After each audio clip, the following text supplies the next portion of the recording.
About to. There it goes. And we are live-ish and on time-ish. Mostly. Ish. Sometimes. Maybe, never. Good evening, ladies, gentlemen, and if anybody is watching. Yes, I know you're here, Craig.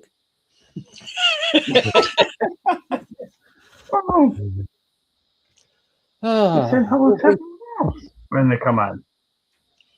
No, you forgot to put hashtag first. Just to make sure hashtag No, first. it gets Hi, hashtag Mel. first anyway. Oh, Mel. Hey, Mel. Just let people. Hi, come Mel. in. Anybody been up to anything this week? I've been working. I'll say working, and Everything's fucking going working more. okay. Yeah. Finishing late every time, but apart from that, I've got the but car not as MOT. stressful. you Yeah, I you say did. about that, Bill. How's that doing for you? What, getting the car MOT? Well, at least the car's legal. But I failed my MOT. But that's to be expected. I fail that every year.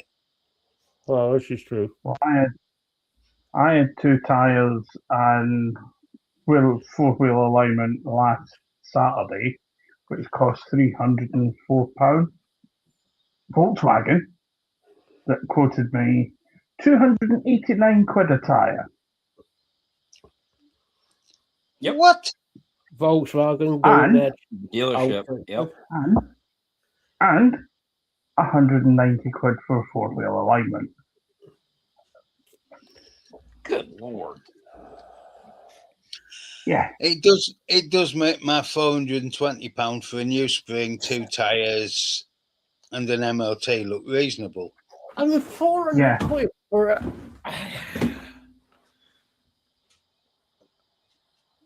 286 quid a tyre. Obviously, they're going to be premium tyres. Premium, that better be gold I'll say- plated. Yeah. Well, the two that I didn't replace were Pirellis, and getting them from where I got the tyres would have been 240 quid. Yeah. So still 48 quid less than what Volkswagen were wanting a tyre. For probably economy tires. So Volkswagen garages are still overcharging massively. Well, What's for the new? tyres, yeah. For the They tyres and for I would, alignment, mate, yeah. VW are terrible for overcharging on their rates. I have a friend who was a master tech at a VW Audi garage, and I know what their profit level is fucking nuts. I'll say I've seen some of the videos, especially Audi and stuff like that. Oh yeah, you need to order this part. It's going to cost you $500, including labor. You look it up; it's a $13 part. Yeah, And it's not even like a full tear apart to get to the part. It's a bolt on, bolt off. Take a plastic sheeting off, one part. Yeah, no, I'll figure it out.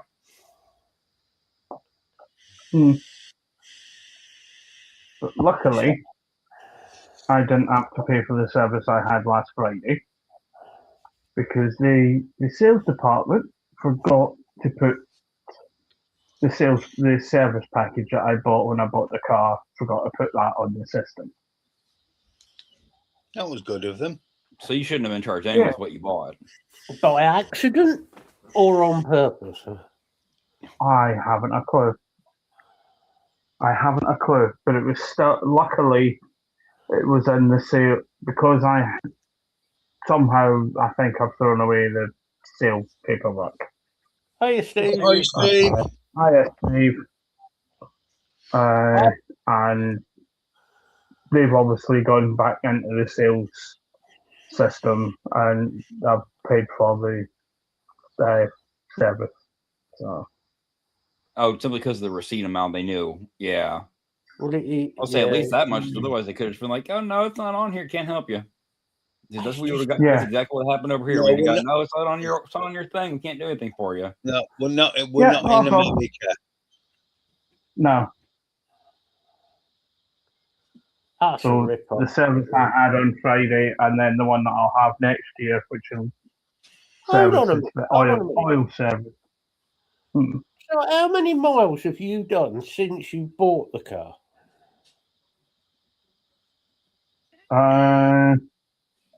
About 9,000. Your service interval should be about 15,000 for a gas on that. Oil services are about every 9,000 for Volkswagen. On a diesel? Yeah, about 10,000. I was going to say, mine. If you're using the right oil, it's 15,000. There's something. It wasn't even that. It's what just shocked me is you bought the car. Why was a full service not done before you got the car? It would have been So you shouldn't even because need it it. was Yet. MOT'd as close, well. but- But it was MOT'd a month or two before I bought it. Yeah.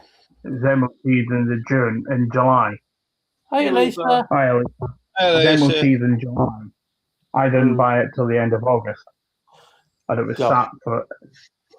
sat for a couple of weeks prior to me getting the money and Yeah. Okay. Yeah. that sort of thing. But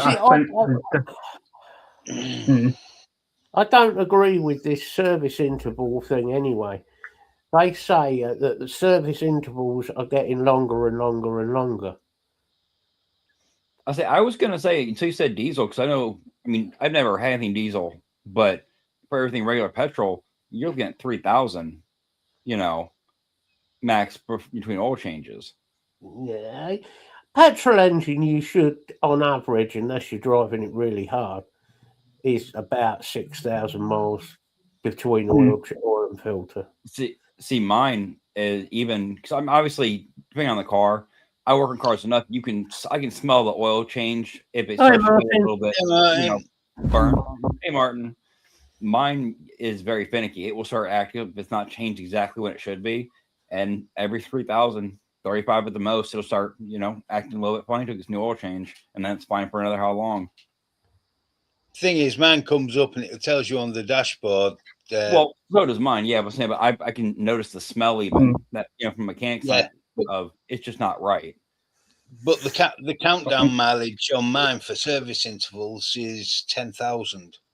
No, I'll just reset mine and ignore it. Mine's about 9,000. Mine was about 9,000 because it was coming Matt up goes in there, doesn't reset it. He just changes the interval. 800 You sure miles you don't need... for oil service. Thinking about it, I'm doing about 300 mile a week now. Yeah. But I mean, one of the first things that comes up after you've started the engine, it takes about 10 seconds, but it actually analyzes the oil every time. Yep. So after it's been running 10 seconds, it'll come up with oil good. And if it ever comes up with anything else, then I'll get the oil changed. What, like you've left the kettle on? Well, if it comes up with you've left the kettle on, I'll be surprised. No, that's how you know. When Bill has that level of money, he has gotten to full posh. My watch and my car told me the kettle's going. We should probably get back to the house. You see, I have right. I'm gonna get cruel now. I have a hatred for VW as a company, and I'll explain why. This is nothing against Craig. I have a hatred for VW as a company for what? Yeah, Craig, you bought one to get small now. See, very good reason. They produce good cars. They produce good diesel engines. They do well, apart from the little emissions issue that they had. But we won't go into that. But everyone else did it. So did everybody else, but that everybody else, it was mainly VW that got sort of pulled up about it. The issue I have with VW actually got caught. Yes. The issue I have with VW is this. VW, as we know, own Porsche, Audi, Volkswagen, Seat, Skoda, Lamborghini, and so on. Now, the issue I have is with the Bugatti department. Bugatti, as we know, make very high-end, very expensive, fastest car in the world, all that shit. So why, when you've gone and spent £2 million on a fucking supercar, has it got bits off a VW Passat and a Golf in it? True. Matt, I love that because I've seen the list where it goes, hey, this is those high-end cars you can possibly buy, and here's all the parts from their lowest-end models they put into that car. Aston Martin did it. You remember when Aston Martin had Ford Mondeo switches in? I said Lamborghini's got Volkswagen Jetta switches in. Yeah. It's the shit. indicators on something are from a Mark 1 Ford Focus. Lamborghini, yeah. Oh, was it the Ben? Yeah. There you go. It's a memory for you. No, it wasn't actually. They were off the Volvo. No, they're up there. If you look at the focus triangle, but what Lamborghini do is they turn them. They literally turn them down to like 45 degrees so it fits in with the wing. Exactly, Steve. It goes on and on and on, this Dodge. Oh, Not yeah. the car, mate. This dodgy fucking shit. No, and then I've seen people that obviously aren't naturally wealthy. Someone that wins the lottery, something like that. All of a sudden, out of nowhere, you've got money, and they go to buy. Hey, I'm going to buy me a supercar because I had the money to do so. Dude, they've shown videos of them going into dealerships and then be like, you can't just walk in and buy one of these cars. You have to have approval from this person in corporate of our, blah blah sales department. No, there's only one company does that. I know it was at least one major was annoying, so to speak. Ferrari. It was Ferrari. Yeah. You cannot go into a Ferrari dealership and buy a car. Nope. Unless you've already had 2 of their pre-owned ones and been on their waiting list 5 years. I knew there was a certain minimum of older cars models you had to have. So your £300,000 supercar that you want to buy, you have to buy 2 cheaper £150,000 cars. So the car you actually want has just cost you $600,000. And by the time you get past the waiting period, it's out of date anyway. Yeah. I have seen. I've got a statement for you. You'll be impressed with this. I have actually seen something I want to own, and it's American. Is it an actress by any chance? Well, no, there's a couple of those. Anyway, move this on before you get me in trouble. Got him. I want a Hennessy F5. John Hennessy has just finished the Hennessy F5 with 2,075 brake horsepower, V8, capable, they reckon, of 300 mile an hour, and it's manual gated shift on it. America's actually managed to build a supercar, and it goes around corners. It's and it goes around corners. It's like supercars. You don't park it facing up the hill and come back to it facing down. No, the suspension's all been done by an ex-racing driver. He's done all the testing for it. It actually works. Done by the Stig.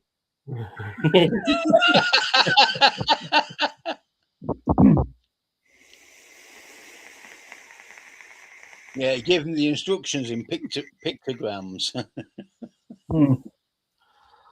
Yeah, there's something for you to look at later, Tyler. You go. I'm putting it down.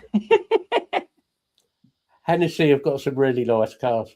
No, they started going into explaining how they did their transmission. I'm like, I should stop. I'm just going to... I can explain their transmission to you if you want. Well, we'll get to that later. Let's not do the whole show on transmissions. It uses a triple pack clutch system on a centrifugal shaft, so it's constantly in gear. Let's say it was an axiomatic transmission. Yeah.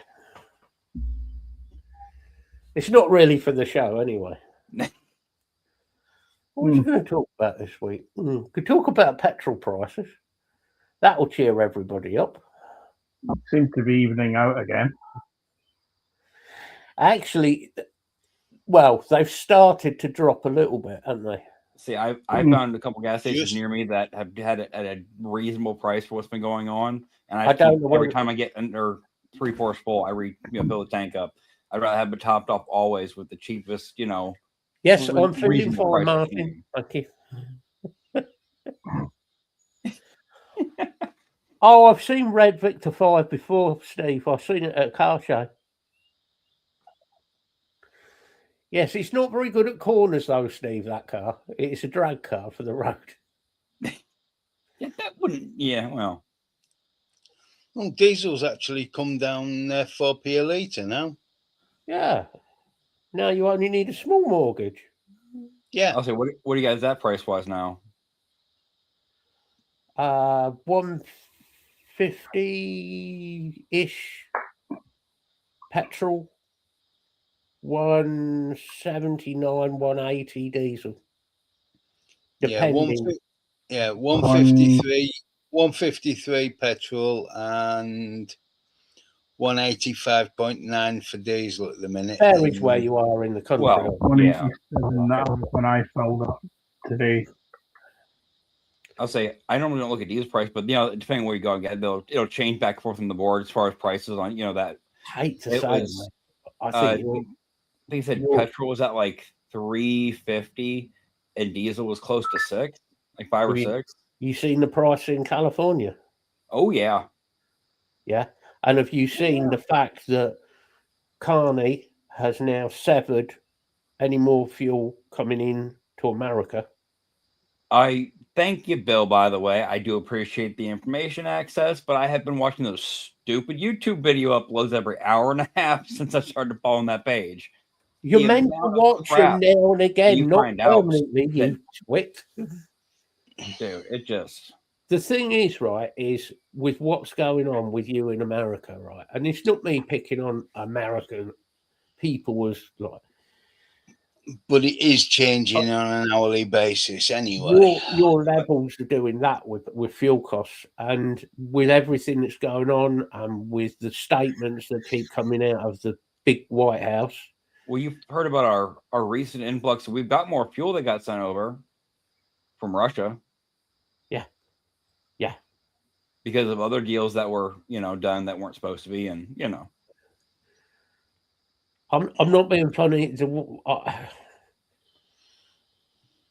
You've seen it as well as I have reported the situation in America, and wow. Well, dude, I was on Facebook the other day. I think it was Pugs put something up, half joking, half serious about everything going on, blah blah, and talking about Trump. I had a comment. I'm like, dude, just be happy you don't live here. Like, I get it. It is a horrible situation for anybody in the world to be looking at, but please just be grateful you're not in the country that's currently happening in. Because as of right now, it hasn't. I'll admit it. As far as besides gas prices and food prices, we haven't had immediate certain things happen yet. He's not looking part of that. I saw the comments. I saw you commenting on it. And I won't comment on it because I can't be asked getting in an argument with him. I think the guy's a moron person. Well, that's why I said what I had to say. I made my point. I left it at that and didn't even read anybody else's responses because I know what's going to be in that group. The fact is that we were talking about this last night, and I think you're looking at probably 15, 20 years before America gets back to any sort of normality. Well, did you guys see was it damage last night? But I can't say just last night. Almost every night for the past few nights, at like midnight, 1 a.m. here, he's been at his own devices on his phone again with all of his tweets and posts and all this other crap.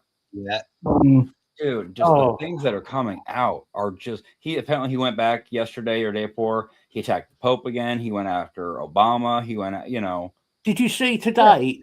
He was at was it a church or something with Erica Kirk? Yeah. No, I haven't seen that one yet. Have you seen the footage? Right. No, I said I saw the. You've got to watch the footage, right? There's a side shot of where she walks up to greet Trump. I suppose she's got to be nice to him, but she walks up to greet Trump, and Trump's coming in to try and snog her. Oh, it's not like how If it's like your mum or an auntie or something, You might do a little side, whatever. Right. little pat on the cheek or thing. whatever. Yeah. No, he's coming in with like he might as well be getting like trying to shove his tongue down his throat. So you're going to do that, but what within the last week before that, you're going to go during a major conference. Instead of going to the conference, you're going to go to a UFC fight, and while you're there, you're going to very, very clearly hit on and flirt on the fighters. I mean, to a very, very gross point, and everything else. Yeah, and yeah. Come to find out that's been happening more and more lately.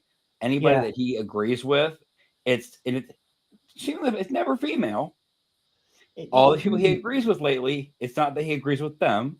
He likes the way they look, and then gives them positions to do things. Exactly, Lee.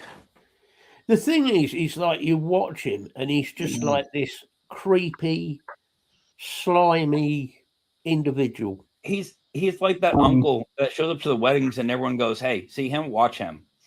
Oh, Uncle Creepy's here. Uncle Shaky Hands. Like, and then of course the one that gets to have you ever heard about the Joe Rogan thing? So he had Joe Rogan, up to the White House for this, that, or whatever. Somehow, in the midst of them hanging out or whatever their purpose was, he signs another executive order to basically allow psychedelics to be turned into, now they're going to be researched for this condition and that, blah, blah, blah. So it's odd, for anybody you could have been having a meeting with. It happened to be Joe Rogan, and then you signed a paper basically legalizing psychedelics for this reason or that, and then went, look, see this? Yeah, I signed this. Do you like this? Biden couldn't have done that. He couldn't have signed his name there. So you're taking medical advice from somebody who has no medical experience. And it's straight up said that when he did do psychedelics, it was simply for recreational purposes. Yeah. Bullshit. So I don't mind Joe Rogan, but see, it's like a lot of these people that do these podcasts now, though. I don't obviously agree with certain political sides of what people say, and as long as it's not too much of their podcast, it doesn't really affect anything. You have your personal feelings, I have mine. That's fine. That's the world. But when you put it into enough things and start having certain guests on that make comments of this person or this group of people is bad for this or that because they don't agree with what we agree with, then I have an issue. Joe Rogan does what is right for Joe Rogan. Exactly. And, I mean, I'm not saying a lot of wouldn't do something if we had the power to do it, but fuck.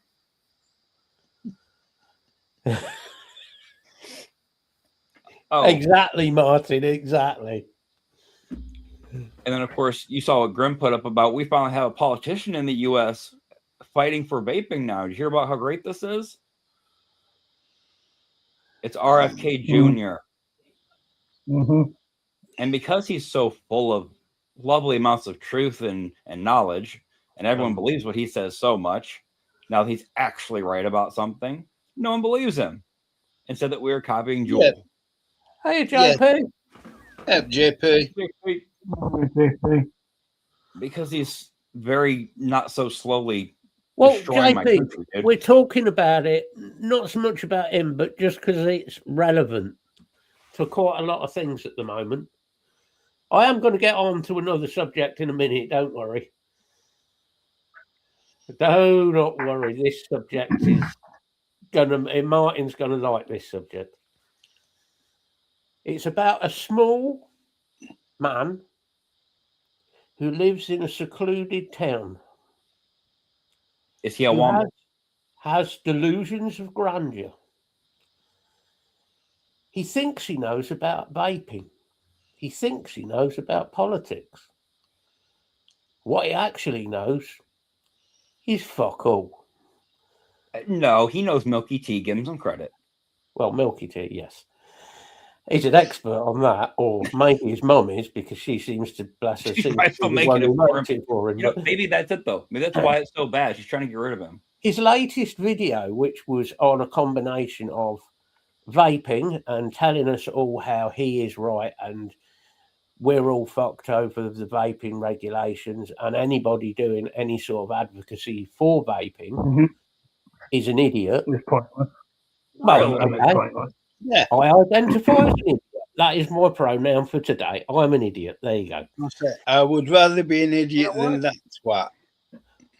And he went on about how it's pointless because the Labour government are all liars. Yes, I agree. They are liars. Okay, that's nothing new. Like most politicians. They are full of shit. But the fact is, these white papers have gone through. There is still a slim chance somewhere in there, maybe, there is a slim chance of things not going through as we think they're going through at the moment. Think we're still going to end up with the tax. Definitely. Now, is this one of those they word things funny situations? But levels may change and so on. What annoyed me about him, and it's opinion, okay? Now, you can have an opinion whether you want to be, what religion you want to be. Martin, well said. You can have an opinion on what you want to be, Labour or Conservative or Green Party. Or I thought you were going to say when he grows up and gets a job. Sorry. Well, steady now. But you're entitled to an opinion on all of that. But when you put it on the internet and you put that out like I am now, it becomes more. Yeah. And I'm saying to him, again, not that I've said anything for a while, but I'm saying it again to him, you're saying that we all need to vote for the National Nazi Party, as I prefer to call them. Reform or deformed. Now, deformed is my Reform want a couple of things. They want to stop all immigration and get all immigrants out of the country. Hooray, we'll get rid of Farage. I don't know. I'm trying to be serious here. I'll send you Trump back, Matt. You can have them. The issue I have with stopping immigration, I have no issue with immigration if it is a sensible level. A country can sustain that level of immigration. Proper channels, to be honest, you know. Because some people who come in to this country might be doctors, they might be engineers, they might be all fields of that. What my issue is he goes on about all of that as somebody who is under deforms policies would be one of the people who would be kicked out of this country because he's half Filipino. Not that I'm saying there's anything wrong with being any. No, but if you're trying to go by their guidelines, in technicality, this is what it would go down as. Yeah, the bigger issue is he's going for reforms, policies, and he believes in their policies on the NHS. We get rid of the NHS. Now, anybody who has any health issue, they do, good luck. And being selfish here, me, Bill, anybody who's got health issues, serious health issues, including himself as well. Yes. And the more health issues. And he can't see that the NHS is a good thing. If you're too stupid to see it, all because you got all in an uppity over the Scottish National Party, which is what this is over, because what the Scottish National Party did in Scotland, he got all uppity about it. Oh, I'm changing sides. Jesus Christ, it's like being an Orthodox Jew and saying, you know what, I'm done with being an Orthodox Jew. That's it. I'm going to join the SS and be on Hitler's side. Talk about extreme. As we talk about jumping sides here, like full force. We didn't jump side a little bit. You know, we slow down a bit. He weebles this way and then wobbles back that way. So I mean, it's at least in a somewhat stupidity range. I get you. I get Yeah, people. but he's gone outside annoyed. the stupidity range. No, he fell over. It's different. I get people get annoyed at like certain policies and certain like everybody's annoyed at the minute, obviously, with the Labour government being so inept and so useless. But to jump from Labour and go straight to the Green Party or to Deformed or any, you've got to have a reason to change. You've got to look at the party's policies before you jump to them. Is there a reason to go to that party? Is it going to make things better? And if the answer is no. Well, but then you get in that debate that we get every time we have an election over here, which is, hey, you have this side versus that side, but both are promising good things and both are promising, well, let's just call them complete bullshit things. That's what it is. Exactly. And you got two piles of shit here. Which one do you want to deal with for the next how many years? Look at their policies. But that's what I'm saying. You have each side will have different policies, but then there's subsequent smaller issues, bigger issues, however you want to say it, that contradict each other back and forth. You're really never going to fully win no matter which side you pick anyway. But you do need to actually weigh them properly, not just go, sure, that one. I just, if he wants to do, I mean, it's up to him what he puts out on his channel, and it's not my place to say what you put out on your channel. That's fine. I can just turn it off. But at the same time, you're putting out misinformation about things. I mean, we're back to when I had to end up making that comment on his, Facebook group, however long ago that was. And you've got none of that. Before that happened, you had people that are very supportive of him and his knowledge, commenting, you don't have to watch this stuff. You can, and I think that's not the point of this. The point is you're giving misinformation to people that is honestly downright dangerous in the wrong hands if you don't understand certain things. So what does he do? He deletes your comment like he did with Martin. Martin put a comment in before, and he's done it many times. Some of them have been taken the piss, admittedly, because it's Martin. Yeah, but Martin's damn good at that. Leave him be. But a lot of those comments that have been Martin asking serious questions. He doesn't know Martin's There's still legitimate questions in these things. We're not just taking piss out. We're not sitting there, being mean towards him, mostly for that reason. He doesn't know Martin's background. No. He's talking about shit like the NHS. What the fuck does he think Martin did? Well, you didn't find out, did you?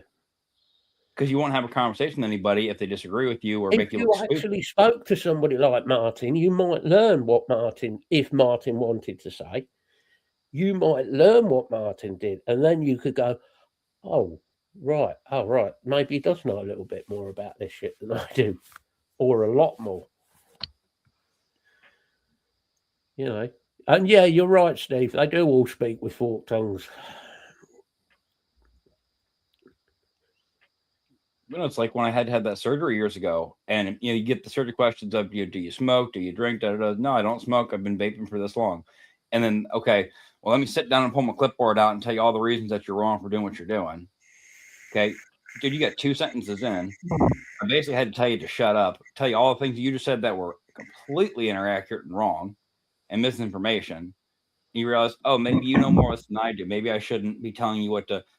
That should work for anybody in life. If you have a conversation, they obviously know more than you do, and it's actually research, legitimate information. Shut up and listen for 5 seconds. Well, you've only got to look at Meta and Facebook at the minute. All of the crap that is coming out.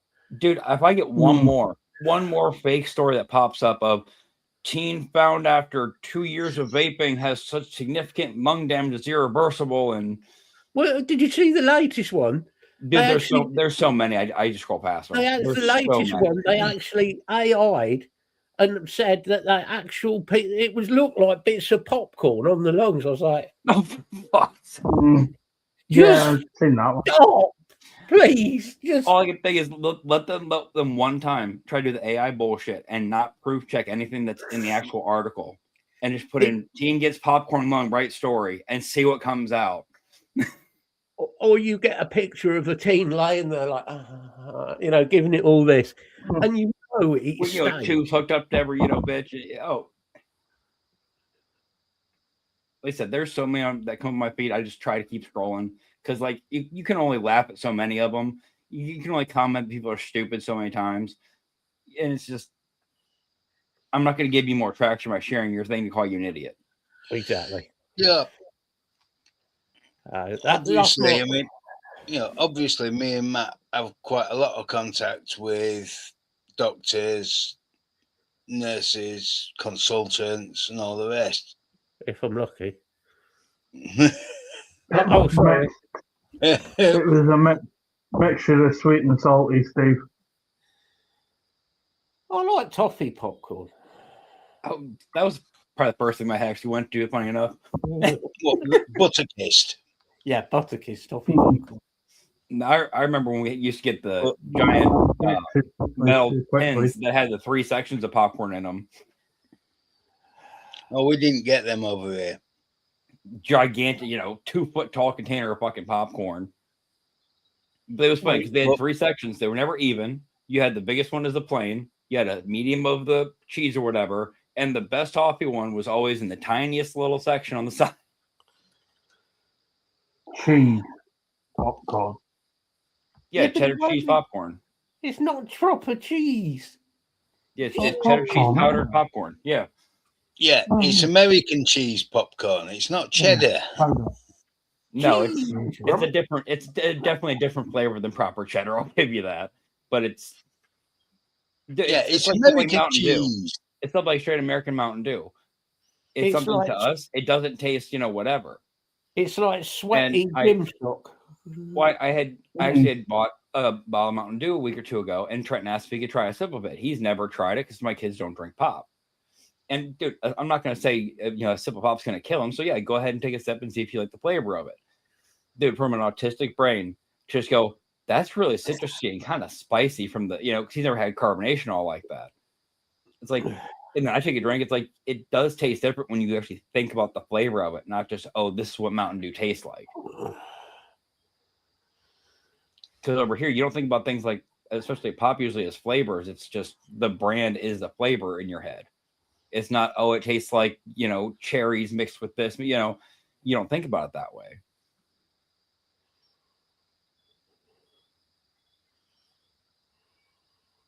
I'll be honest. Yeah, we know that. Yeah. Fair, Steve. But I mean, one of the things that I always do, I walk in with one of my main mods in my hand and put it on the doctor's desk. Yeah. Not hiding anything. They know I vape. They'll either go, I'm glad to see you vaping, or they will ask about it. They won't sit there and give it the American spiel of, oh, that's bad for you. Right. If they're asking you, then that shows an interest. That gives you a chance to say. But it's a very different mindset in this country compared to America. Yeah, well, America's got his notepad out and his pen, like totting up how much extra he can put on the bill. Well, yeah. Yeah. That's the issue. Let me get the dog outside real quick, guys. I'll be right back. Okay. But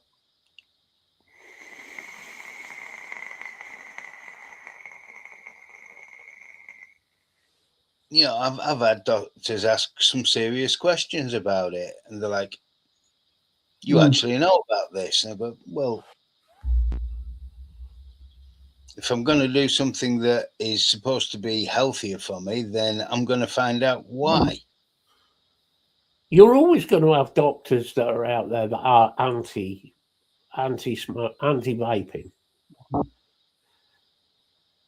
Probably. The same as you've got doctors who are going to be, should we say, no, I wouldn't want to say arseholes, but they're sort of awkward. I think mostly the NHS now is mainly pretty much behind vaping as a Yeah. whole. Few of the older doctors maybe still against it, which makes me laugh because there's many consultants that I know of who still fucking out there at the back of the hospital having a crafty fag. So.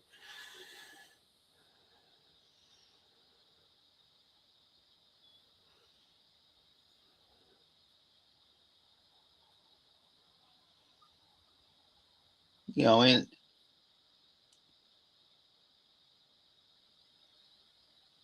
I'm starting to see more of the doctors and consultants vape themselves,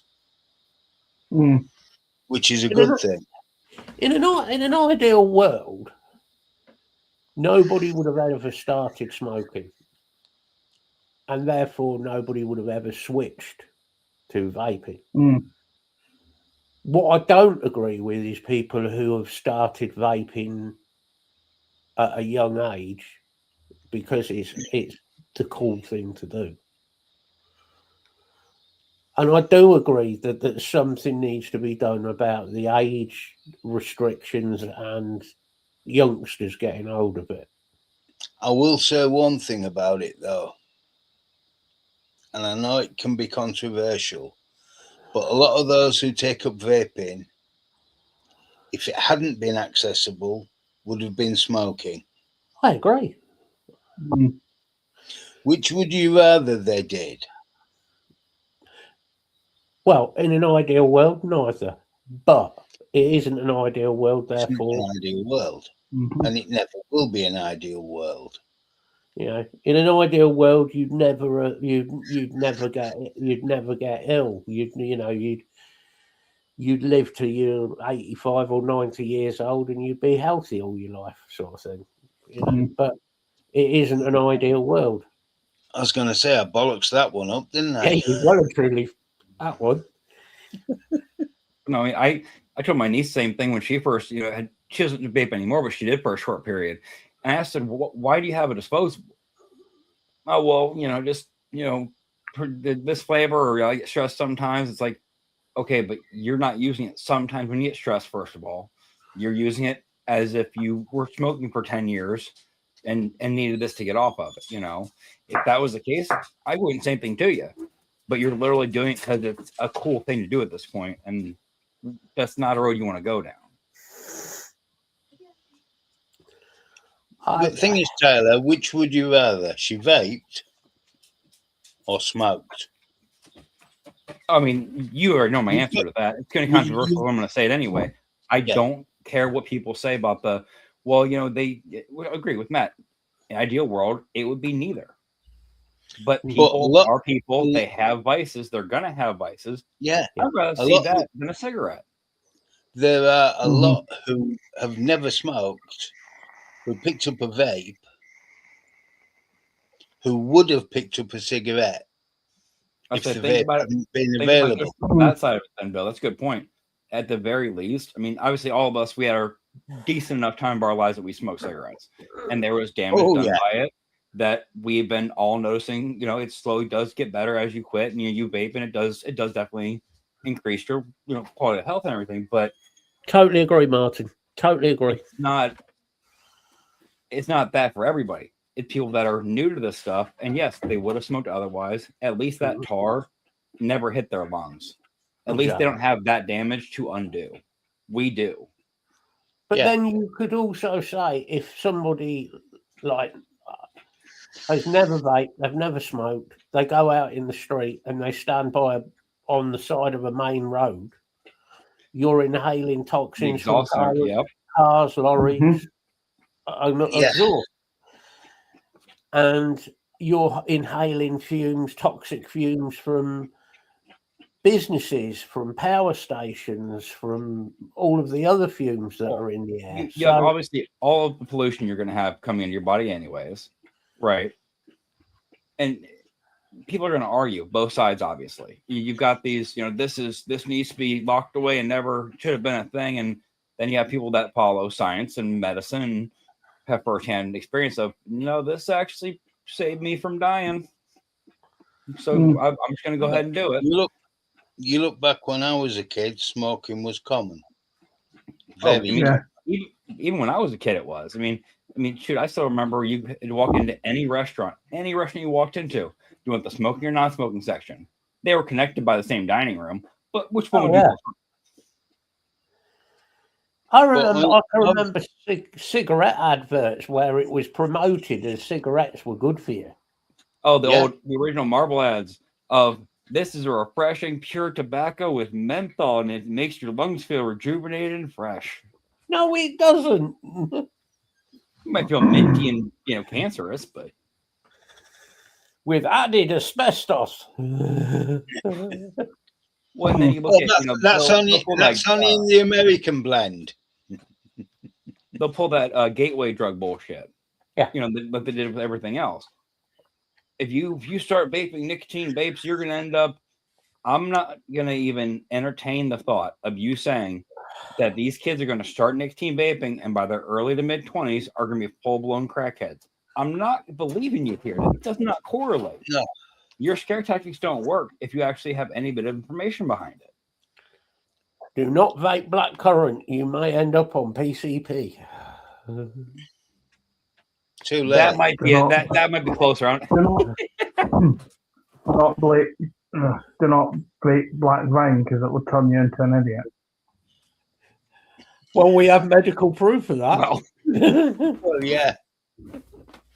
But I mean, you sit there and you think, we now know for a fact that nicotine for certain mental health conditions is beneficial. Yeah. It does. They've actually just nicotine, not cigarettes, but nicotine itself. Absolutely. Helps with Alzheimer's. It helps with Alzheimer's, but it helps with major depressive disorders. Yep. It helps with schizophrenia. It helps with bipolar. It's made me normal. That's it. You're out. If you're normal, get the There's no room in this show for normalcy, okay?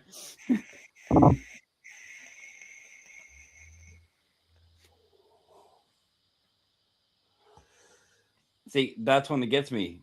It's exactly. People go into all these places, we need central air and this and that for, yes, it is lovely. But do you think that it's pumping just pure, clean, purified air back into your, vents? Because I don't think you know what you're looking at there. And how often do you have your vents in your house cleaned out to make sure there's not even a speck of dust in there to where your air's not getting pushed through that? Well, they don't. Right, but they don't worry about that because they don't see it. And it's not in major media as an issue. But vaping, taking billions away from the tobacco industry and pharmaceutical industry for this and that reason, that's enough reason for them to hear about it. Yeah, but it takes you back to the car industry of this new policy on everybody's got to go to electric cars and hybrids and go green. Okay, yeah, right. What about the power stations in China are still running on coal? What about all the power stations in America that are still churning out tons and tons of emissions? And Russia and Malaysia and Taiwan. Don't take out the fact that they want to put in charging stations here in America, right? But you're also putting in levels of data centers to the point that we can't even imagine supplying power for the exact center, let alone multiple centers, plus a power grid, plus a charging station grid. Yeah, and you won't have the stuff to cool the data centers down because you. And that I was going to say that was the other thing I saw the other day was the fact that people, it's like, yes, but that many computers running that much processing creates a lot of heat. And it's a closed loop system that just circulates back through. Okay, but if it doesn't have somewhere outside a secondary loop to cool through itself and actually cool the cooling system down, it's just going to overheat anyway. So it can't be a closed single loop system. You've got to remember Facebook. You've got a radiator somewhere. Facebook server system. They use their servers. Their water cooling through their servers is used to heat the office building. They're creating enough heat from just cooling. And if anybody has ever been in a server room, it's fucking hot. I promise. Yes. I'll tell you now. Especially a proper fully. Oh yeah. It is. I've worked in a server room. When I worked for county council, I was in computer services, just running 2 mainframes and all of the data systems for those 2 mainframes. You walk through it. It was a double door system to avoid contamination in the server room. Yeah. Between the two, you normally finished up just in shirt sleeves. Yep. You step out of that come out of that server room, and you want a waistcoat and jacket on, because we had to wear suits. Yep. If we're in the office, we wore suits.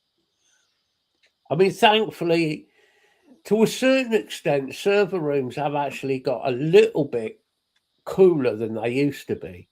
Yeah, but have you seen the amount of But have you seen the amount of air conditioning some of those server systems have? Most of them now on the racks are running SSD drives, so you less heat. Well, I mean, how many PS5s do we have to put together? Well, Lee knows the place.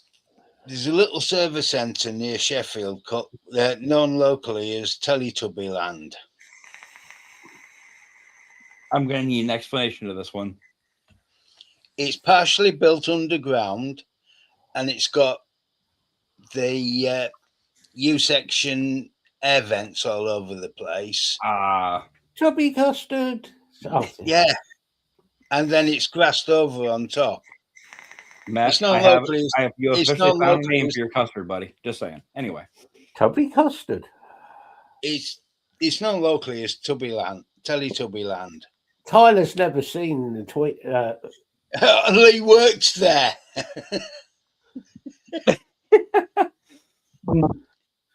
But the amount of heat coming off that place in the middle of winter, foot of snow on the road next to it. Yeah. Not even damp on the roof to that place. Lee is Tinky Winky. I thought it was Dipsy. Mm-hmm. I mean, wow. Matt's definitely Poe. I am just old enough. I did watch Teletubbies growing up. Thank you very much. It's okay. My son watched Teletubbies as well, which meant I had to watch Teletubbies. Again. No, fuck off. But I remember because Trenton got into it a little bit when he was little. Yeah. And did you forget about some of the dumb shit that show had? The fucking vacuum and oh god. I'll just mention this briefly, as mentioned my son, because it's his 31st birthday today. Oh, happy birthday! Well, happy birthday! Look at that, only 2 years younger than I am. Yeah, he was born in 95. And well, yeah.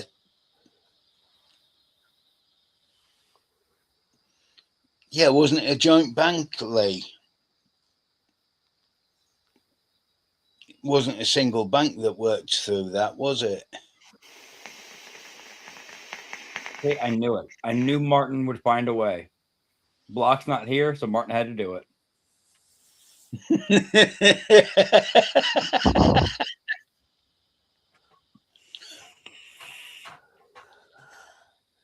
It was just the one bank.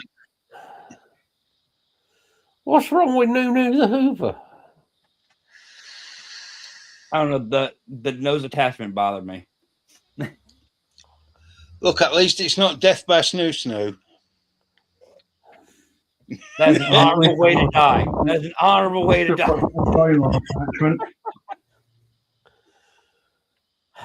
Right, all I'm saying is us growing up with kids had better kids programs than the Teletubbies. Definitely.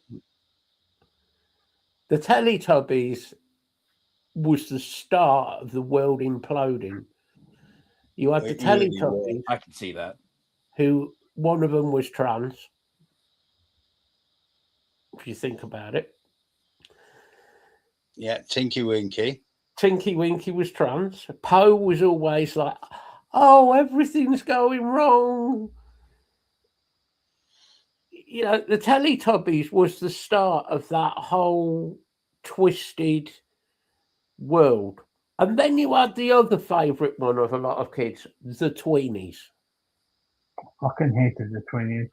See, I have nenever seen the Tweenies. You know why I hated the Tweenies? Do you remember the old bloke in it? The creepy old bastard. He was like some sort of creepy old. I hate to say it, but he was like a Speedo. Honest to God, he was always around the kids. I'll take you here. I'll take. Oh, he wasn't. He wasn't like old Uncle Ernie. No. Uncle Ernie's funny. Yeah, but he's still creepy. He was creepy, but he was meant to be. But that wasn't meant for kids.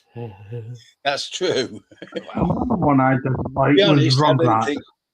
That wasn't meant for a lot of adults of a certain disposition either. You see, for me, you know, growing up, we had things, you know, we had like Camberwick Green and Trumpton. Yeah, which was nothing to do with Donald. No. Yeah, the Magic Roundabout.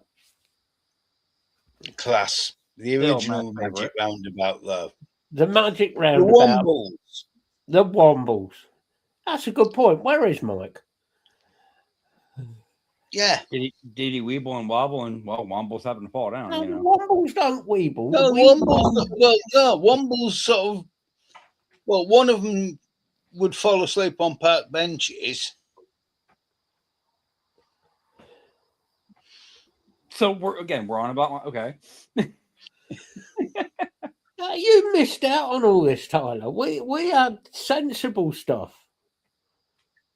The Wombles were good because they were doing like before everybody was on about being green and picking up litter and everything. The Wombles were doing that back in the 70s.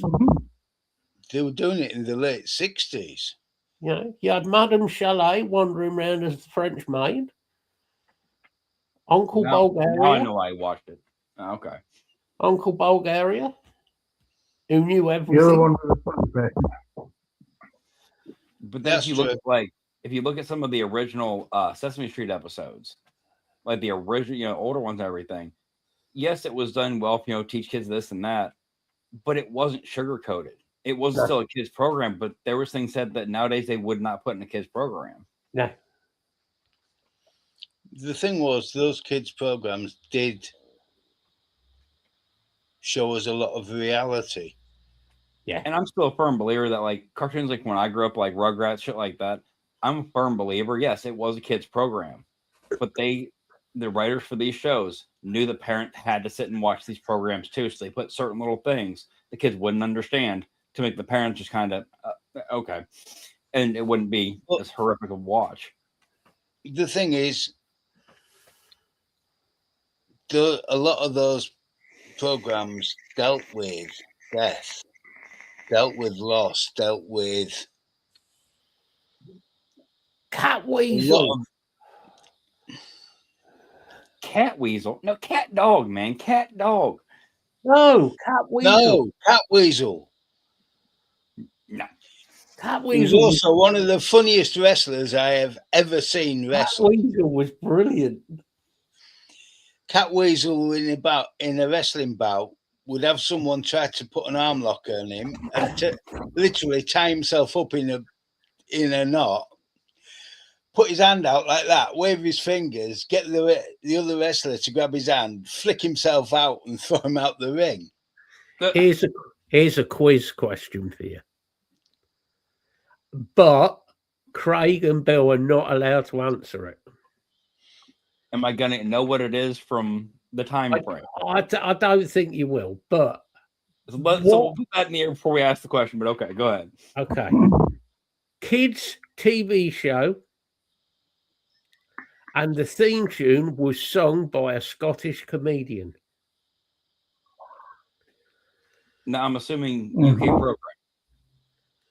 Hey? I'm assuming UK program. The woman was called Gudrun. The actress was Gudrun. Got me on And that someone called I've got that theme tune stuck in my head. And the singer was Billy Connolly. It was. Yeah. Really? Super grand. Super grand. See, that's like me and Martin are in the same age group. You know, that's just all of our stuff. It really did hit that fine line between, you know, it's a cartoon, but these writers were doing some extracurricular activities, and while they were writing this shit, because some of these storylines, the episodes were just. You think the writers of something like The Clangers weren't doing extracurricular stuff? Well, and I guarantee Magic Roundabout creators were doing a lot of extracurricular stuff. The characters was after a drug. You had Dylan, who was definitely weed. You had Zebedee, who was speed. Let's go get him right now. Ermintrude was on acid. Oh, yeah, Ermintrude, definitely acid. I'm just trying to think of the characters now. Dougal was on coke. Brian the Snail. He was on speed. Yeah. The snail was on speed. Yeah. Okay. Why would you? The snail was faster than the. He had to be on speed. The snail was faster than the dog. It was great. It was so pointless. I'm gonna have to actually watch this shit now. It was brilliant. And who was the old man? Was it Mr. MacGyver?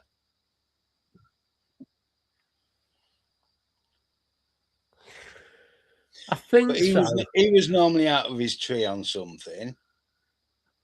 Whatever he could get hold of, I think. Then you had the soldier. Yeah. And don't forget Florence.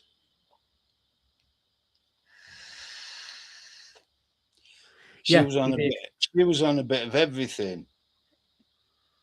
Yeah, I've seen that, Martin.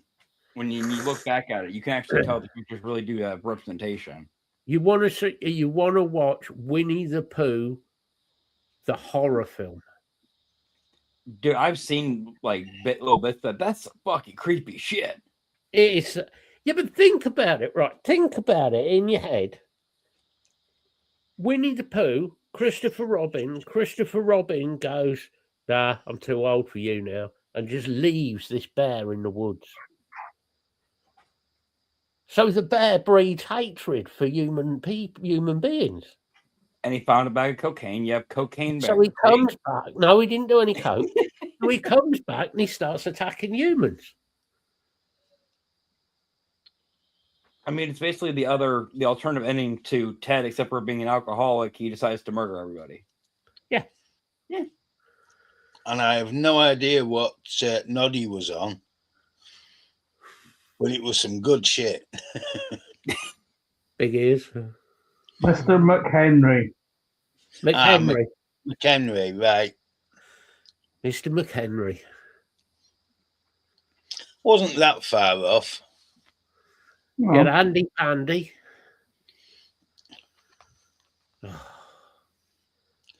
Bill and Ben, they were on a lot of things. And weed. Flub, flub, flub. You do that again, you can get out of the bath.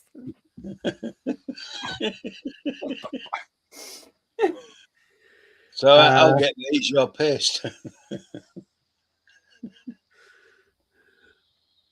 Well, I mean, I still remember the thing people would say. You know, why is the Grouch always so angry? It's like, well, he lives in a trash can. He dropped his weed one day, couldn't find it, and then somehow turned it into a giant ball of weed. Oh, Noddy was an alcoholic, right? That makes sense. Hold on, if Noddy was an alcoholic, why was the policeman in the car with him when he was pissed?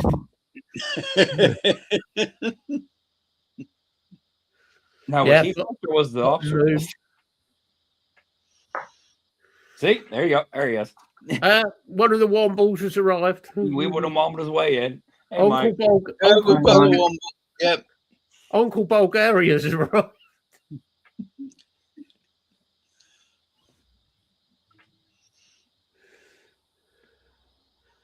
You see Mike walking over Wimbledon Common singing Overground, Underground. No, I can see him going across there singing Under My Overcoat, Dangling Free. Yes, I have seen that. Steve McMillan doing the joke about Noddy. That's brilliant. Yeah. Noddy decided to have a wash.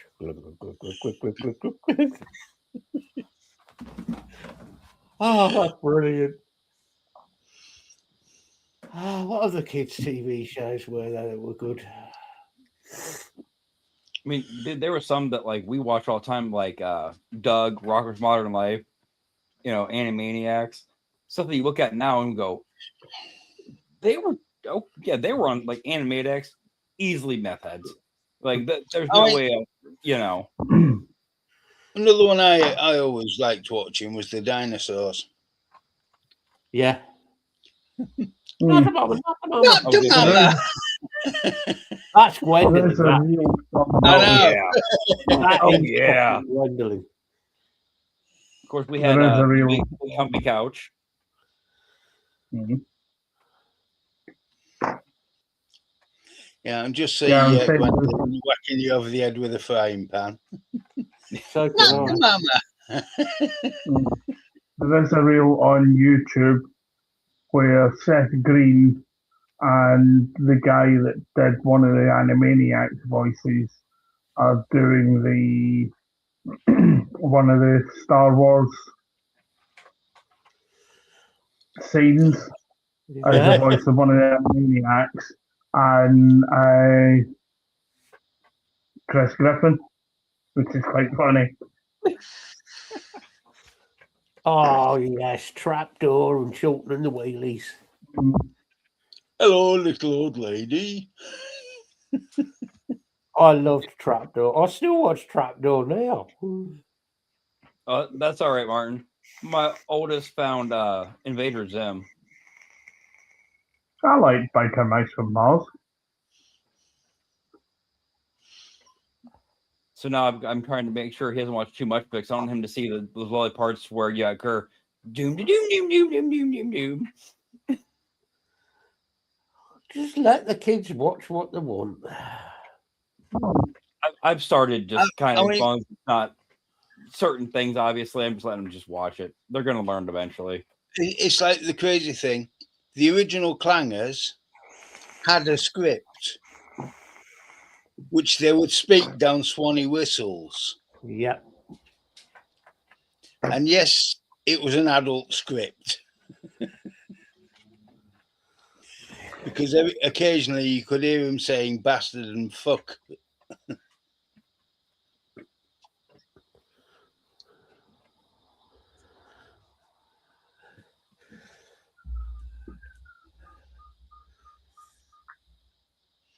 Womble with an SA-80, it's a bit overkill, isn't it? Well, he hangs up the window there, Lat Robin. He's got it, yeah. Womble with a machine gun. That's a scary thought, isn't it? Pinky in the Brain. Pinky in the Brain is a great one. What we doing tonight, Pinky? We're taking world domination. Yeah, voice of Pinky, the guy did. The voice of Pinky.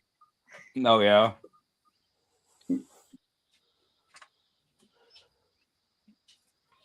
But it's the guy that does the voices of the Animaniacs. But he did the voice of Pinky, which is quite funny. Oh, Ren and Stimpy. That's a good one. Yeah, Ren and Stimpy were cool. I missed that. Didn't see that. I quite like Ren and Stimpy. And He's twisted. Been watching Ed, Ed and Eddie with the kids lately. That's a good one. It was stupidest shows was ever put together. That sums up America. Yeah, but that line, anybody from that generation, we hear somebody go buttered toast Eddie, you know exactly what they're talking about. Whereas our generation usually says, "Would you like some toast?" We'll see. We had buttered toast, and we had Who Loves Orange Soda. You had all that crew doing all that stuff. Well, what else would you have on I toast? don't want any toast. No baguettes, no bagels, no croissants, and no smegging flapjack. Ah, a muffin man. A waffle guy then.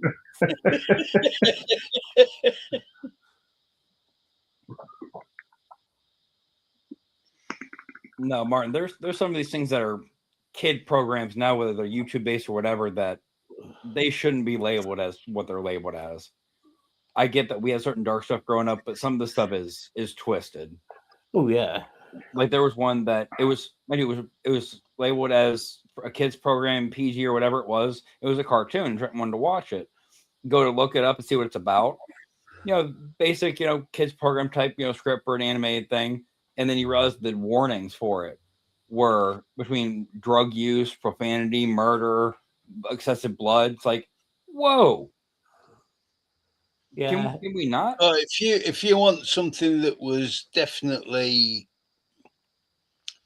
on the twisted end of things, Children of the Stones. Bill, have you ever seen Happy Tree Friends? No. Look at the Happy Tree Friends. You'll understand how fucked up our generation is and why. That will sum up everything. You go and watch Children of the Stones. I'll say fair trade, because the opening episode of Happy Tree Friends is them going to an amusement park.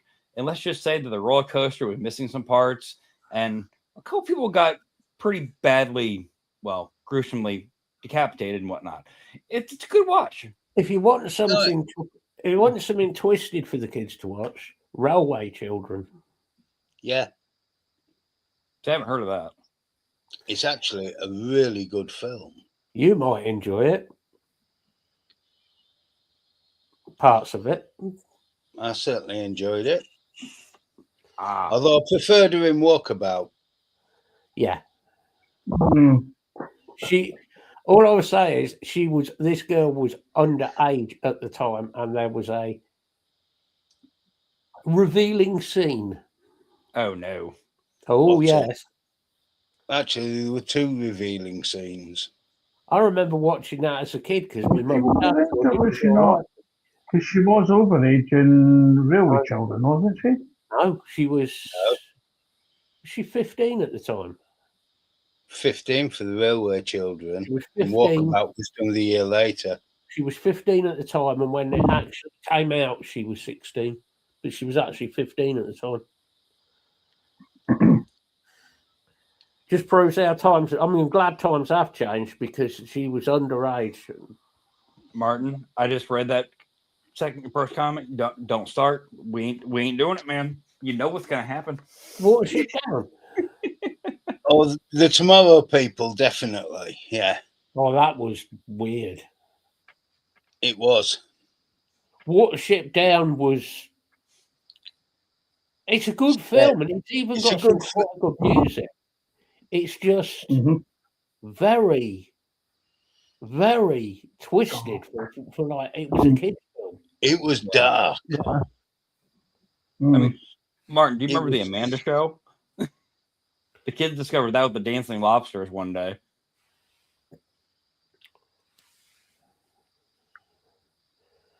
Oh, for fuck's sake, Steve. Keenan Kel turned into freaking Good Burger.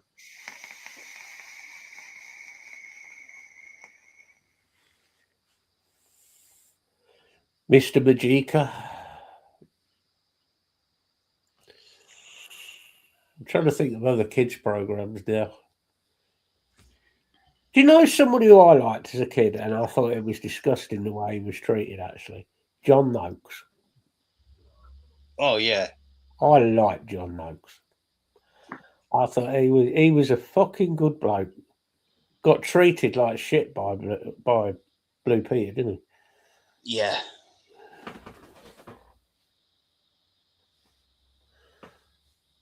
Oh, Ron Moody, good actor.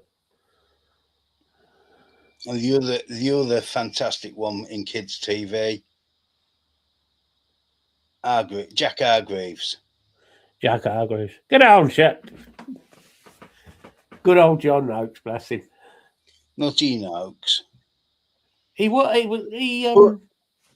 Jack Hargreaves taught us how to make bows and arrows in the woods. Yeah. That was dangerous. It was a bit. Because it included how to straighten and fletch arrows. Yeah. Yeah. Now, good. Martin, if you're going to have that mindset, that's fine. Just remember that era of Amanda Bynes, not the current one, because that's a scary difference, man. I think one of the most twisted channels on American TV is the Mickey Mouse Club. There was, especially if you go into things that they didn't show on TV, some of the old Bolt stuff. There's some very the old black and white ones. It's fucking like acid trip twisted. There was some stuff in there that you looked at and you were like, "Oh, okay, that's a little bit dodgy." It gives you a whole new attitude to the Disney Channel. I mean, if you want to talk about dodgy TV shows, looking back on it, Jim will fix it.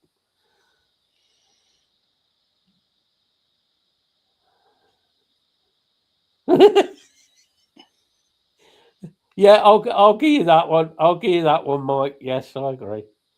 Oh God. I'll share that to the group just to wind them up.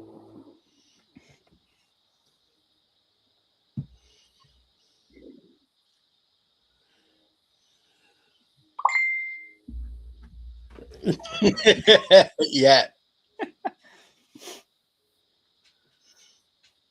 Yeah. You ever notice though, Lee? It was looking back on it, and I've actually watched a bit of the Jimmy Savile on Jim Will Fix It, and how he'd sort of picking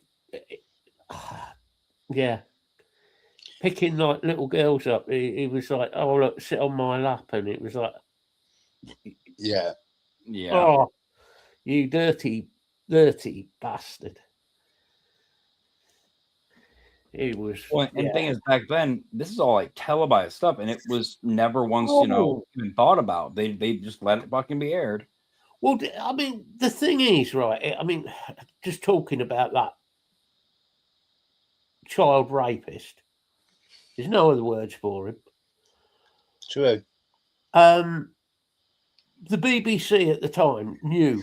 They knew what was going on. They fucking knew that bloke was doing some. Like they actually had a good bit of information where they should have done something. And they had all these kids on there wanting to go on because it was basically you sent in a letter. Can you fix it for me too? Blah blah whatever. And he'd have them on the show and then have them sat on his lap and why don't you give me a kiss on the cheek and all this? And you just thought, dirty fucking. Again, we're back to the creepy uncle at the wedding of. He was past creepy, mate. He was.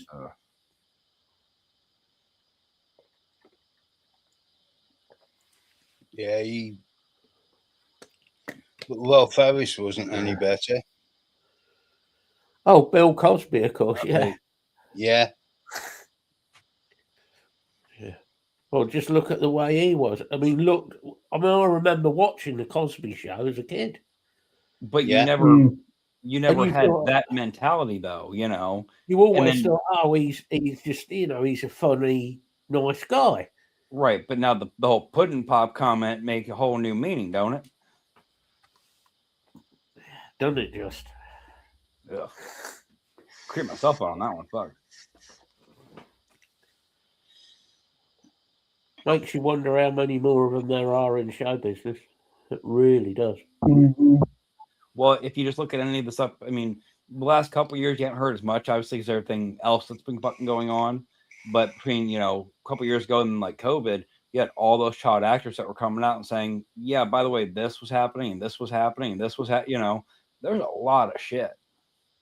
Like I saw an interview with Josh Peck that did Drake and Josh and all that.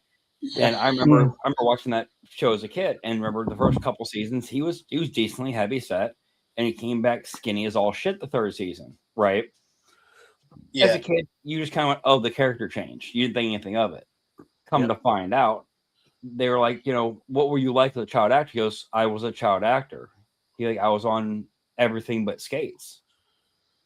He's like, they're like, "What do you mean?" He's like, "I was on every drug you could think of." Quite literally. He's like, just so seasons, we'll say like 3 through 5. He's like, just rewatch those and pay attention to how I was behaving. I was on everything you could imagine for those seasons. Yeah. Like, oh shit. Let's ruin our childhood a little bit more. Thanks for the reality check.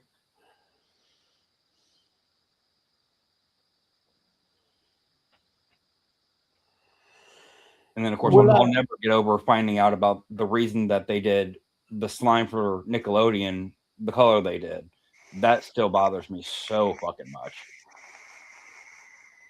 Could have been any other color, but it had to be green screen green, didn't it?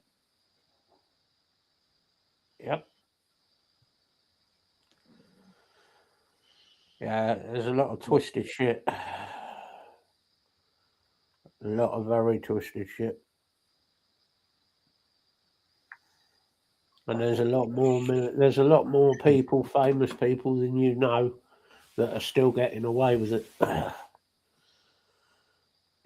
mean, just because the island shut down doesn't mean shit's not still happening. Oh no, I guarantee there's massive. I guarantee there was more than one. Maybe not an island, but they guarantee there was more than one location. That's what you know about sort of publicly, right? It's the ones you don't know about that worry even more. There's still a lot of other stuff that has been put down as conspiracy, even though the conspiracy and the facts behind it, there was an island, very oddly, correctly, yeah. I mean, Epstein Island is not the first island in America that was paedophile island. There's other islands. There was another case in America, which was the American Scout Movement, one of the people in that had his own island that was flying little boys in and out of there. Oh, Jesus. And he has links to the Belgian group, Marc Dutroux, who was a Belgian serial speedo and also killer. And he had links to the King of Belgium, who had links to people in Holland, who had links to people in the UK. This list goes on. I mean, but it makes more and more sense where they were able to do these things that they were doing. Unfortunately, as easy as they were, because you have contacts across all these different places. Unfortunately, a kid disappears from over here and ends up way over here, this side of the world. Good luck tracking that. But there's one common link between all of them. They're sick. Well, apart from that, there's one common link between all of them. They're all very high-powered businessmen or royalty.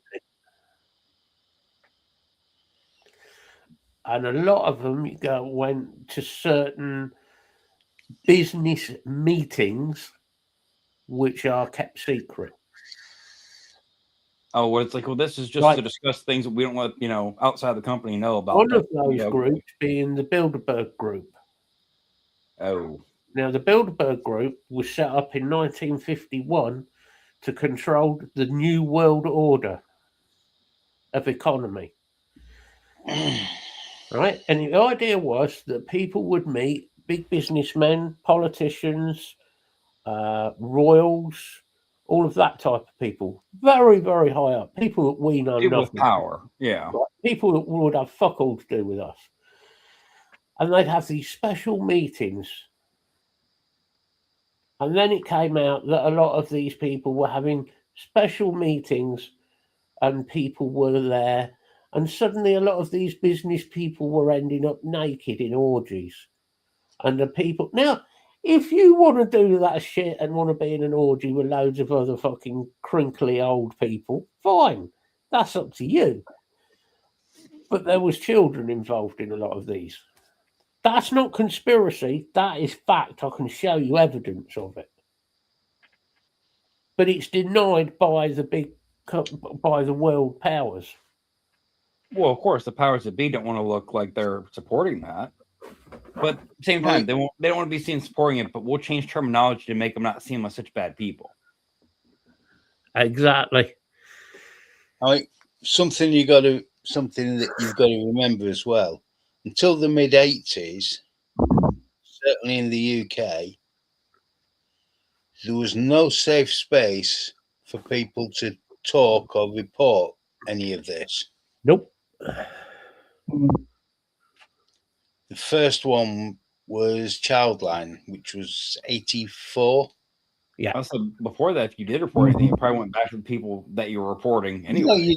No, there was nowhere to report it to before that. I'll give you a good example. I've got a good story to go with this one. Let's pick a politician, ladies and gentlemen. Let's pick a fat fucking paedophile motherfucking cunt, Cyril Smith. Yeah. Who likes spanking little boys. I mean, these weren't little boys in his family. These were little boys in care homes who he'd put over his knee and spank them. I'm probably going to get shot down for this one, but he would spank them because he liked doing it. He was reported countless times for this. He was reported to Yorkshire Police. He was reported to Manchester Police. Manchester Police. Yeah. He got stopped in North Yorkshire with videotapes. Guess what was on him? Right. He was stopped by the police. He was taken in for the tapes. The police station had a phone call from somebody in government saying, release him, give him back the tapes. Now tell me that don't go right to the fucking top of this society. Yeah, no shit, because that's a very certain person to make that phone call for to be that quick. Oh, yeah. Well, and the to just rumor erase has it, all it was- proper procedure and yeah. At the time, it was the Prime Minister of England that made that phone call. There were special clubs. I can't remember the name of the club in London. It'll come to me after the show you watch. But there was a club, a well-known private house, where they had a special club where they would have boys come in from care homes into this house. You can imagine what for. This is the sort of people you're dealing with. These motherfuckers are sick. There's one fucking answer, to deal with people like that. And it was simple. I mean, there was the guy that I think it was a week or two ago. I saw it. I believe they said he was early 20s or so, and it was over here that he basically decided he was going to take it upon himself and go after a couple of people that were so inclined. And yeah, he got caught because he wasn't subtle about it, but he got rid of one or two people that shouldn't fucking be here anymore. Sorry, they don't need to be here if that's what you're going to be doing. Yeah. And he was seen as a fucking hero by 99% of the country because I'm sorry, that's not a bad thing. Getting rid of people that do this type of shit is not a bad thing. The Liberal Party were nowhere near power back then, but it was a senior Labour member who was also a member of the same club. Yeah, there were quite a few. One of them was the then Prime Minister at the time, apparently. The one who, what was his fucking name? I'm getting terrible with fucking names lately. Labour Prime Minister. Mr. Wilson. Yeah, that's him. And of course, Ted Heath was rumoured to be the same, wasn't he? He had young boys on his boats, by all account. Yeah.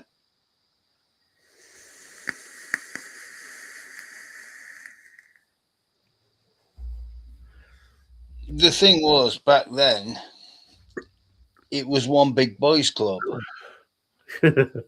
Unfortunate choice of words there. Bad Bill. phrasing, bud.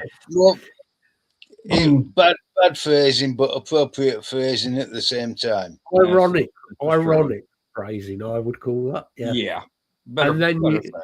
of course, you had the other one who was terribly blown up by the IRA, Lord Mountbatten, who it's now come out. He liked little boys. The IRA blew him up. Well, for once, I think the IRA did us all a favour. Lord Mountbatten, for those who don't know, namely Tyler, is the uncle of Prince Andrew. So the link to the royal family and certain members of the royal family who've been involved in this type of stuff. Oh, it's definitely there. It's been going on for years. There's definitely, the link goes back to Victorian times because 2 of Victoria's children were also involved. And like Lee just said, and now we have Starmer. Yeah. And he has defended paedophiles. This is what annoys me particularly about him. I find offensive about him. He's defended these people. Yeah, but he has openly. He's refused to allow prosecution when there is absolute proof. But he is supporting Ukrainian trade. He's paying rent, boys. You're not telling me, right, why on earth would somebody go around to the Prime Minister's house and set fire to his car and try and burn the house down when apparently it came out about these rent boys? But he's going, no, I've never done that. I wouldn't do that. No. Sorry, somebody who's a rent boy and their job is they prostitute themselves for sex, right? Are not going to risk going and burning somebody's house down unless there was a fucking reason. And the evidence the registration of the car was one that had belonged to Starmer, and the house had belonged to Starmer. Yeah. The number plate on the car. It was about he'd owned those about 4 years ago. Was the number plate Gay 1? No, that's his current number plate. I'm sorry. The thing is, right, if Starmer was to come out, literally, really? Yeah, but if he came out as a politician and said, yes, I'm gay. All right, okay. Yeah, so what? So what? Right, do your job.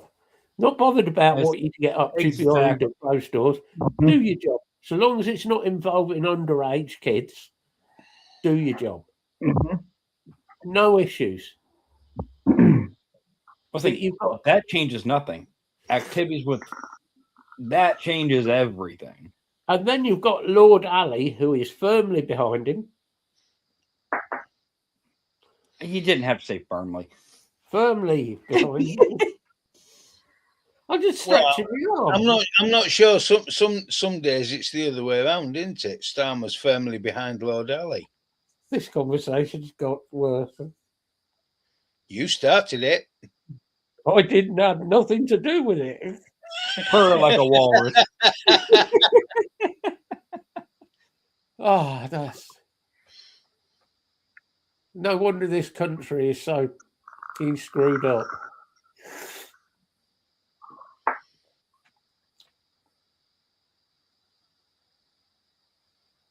And then we have Mandelson. Oh, Martin.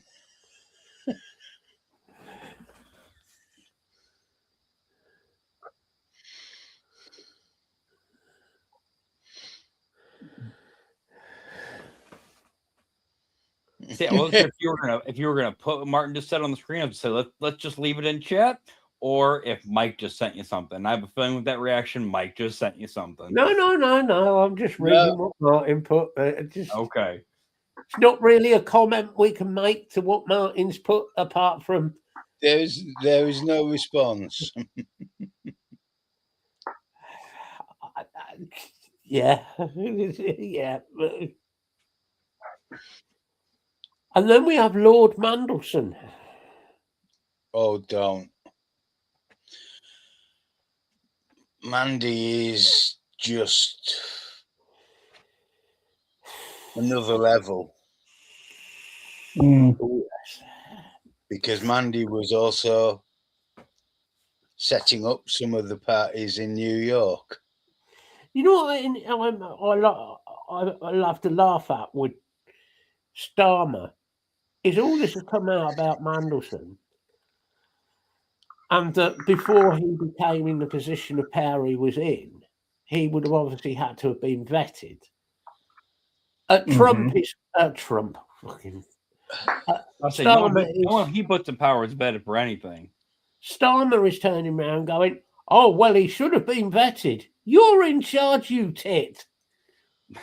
If he's meant to have been vetted, why did you not fucking check?" Mandelson had already been kicked out of the Foreign Office once because he'd been caught out in it. He'd lost the post once and was reappointed as a US ambassador. Sorry, all I can think is him walking around, his house. I can't find the post. I set it down somewhere. Where did it go? Don't joke. That would not surprise me. Oh, the world has gone. Oh, yeah, Sadiq Khan. But you remember Margaret Thatcher kicked him out of government. Yeah. But what makes me laugh is after everything he's done, everything he's been caught for, rather than Starmer standing up and going, "Right, that's it, out, no more, you're sacked, done."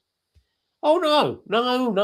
Starmer, being the dim-witted fucking muppet he is, goes, "Oh, here's £70,000, so you'll leave quietly." Why does he need to leave quietly? What does he know? I was going to say, what does he have that he doesn't want said? And then watch, he'll go spend that 70,000, run out, and come back like, "Hey, can you tell me a little bit more, or else I'm just going to come back and start talking." My money's on Martin. My money is on Keir Starmer. Knew he'd failed the vetting, and now he's playing the I don't know what happened, like he does every other pissing time. Despite the fact when he was appointed, Starmer was head of the CPP, who would do the vetting. Yes. It's amazing how all these things line up so well, isn't it? Yeah, but we're not allowed to know the truth, and we can't prosecute these people. Well, no, because they might talk, and other people that don't, we don't want to get in trouble or be found out. Yeah. And Keir Starmer might end up coming out about Keir Starmer. And Sadiq Khan and. But Keir Starmer's position in the Public Prosecution's Office, he should have been acting years ago on a lot of these. Because he's had all the proof. He did act on them. He covered it up. Not prosecuting. He covered it up. Yeah. He covered it all up. So, yeah. He covered his own ass. That's what he needed. Yeah. Well. Anyway. Matt, no. You'd have to somebody covered his ass. You'd have to ask Lord Ali about that, but all those Ukrainian rent boys. I don't know whether there's any Lithuanians involved. There might have been, There probably were. I mean, Lithuania is quite well known for it. Covered his ass in what? Just it. I don't want to know. Craig, I was gonna say something about an idiot from Manchester, and then you had to say that, and now I've got that poor chicken in the fucking butter. Why we can't leave him alone? He does nothing to anybody.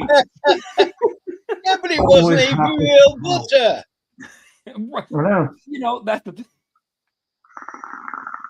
Yeah, you know I know why. He read the label and saw oil based and thought that's what he used it for.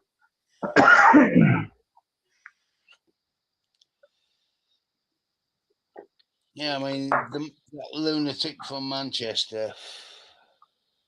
If anybody needs a good review on a cheap beer from Asda, we got your guy. Yeah, you think I'm stupid? No, we had proof. You don't think? You don't think? Well, we didn't need to think about it. We We had evidence. The brain cells were not necessary to wake up just to figure that out, but it's pretty apparent.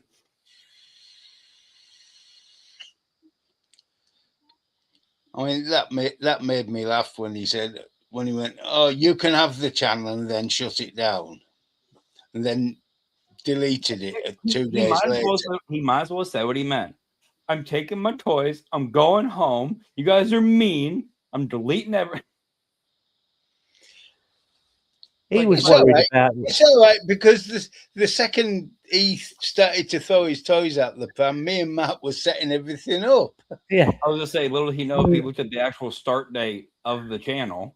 Oh, buddy, that's been ready for a while. We were ready. We were ready for him. He had no chance. No, not really. Well, idiots are idiots, at least. So, take your pick. Well, there's a big list of idiots. There's many idiots. The problem is, the higher up that list you go, the more power these idiots seem to actually have, and that's terrifying. Yes, but the more they get away with it, that's the issue. That's one thing I'll say has been nice about watching all the stuff from the Midas Touch lately, is how many things are not being gotten away with anymore and being directly questioned and re-questioned, and it's also how many. They backed up all of their files there as well, which means that certain orange people can try and delete posts, but they're already backed up. And get put out on the Midas. You go on a psychotic rant from midnight to 3 a.m. and just post god awful amounts of gobshite. Oh, somebody needs to take his iPad off him, because he's fucking dangerous. No, they need to just decrease the zoom on it so he can't see what he's hitting. It'd make the same amount of sense. No, he's got one of the ones with the big crayon. So switch out the crayon for a permanent marker. He can make his posts on there. He'll see them. They just won't go anywhere. I've got it. No, it gets better. It gets better than that. By the time he's written half a dozen of these posts, he won't be able to see the screen anyway. No, say even better. Just get rid of the whole tablet. Ham a dry erase board, some pretty colored markers, and every time he erases it posts. No. I've got a better idea. You buy him a tablet with one of the pens. You make sure it's 240 volts, so when he chews the pen.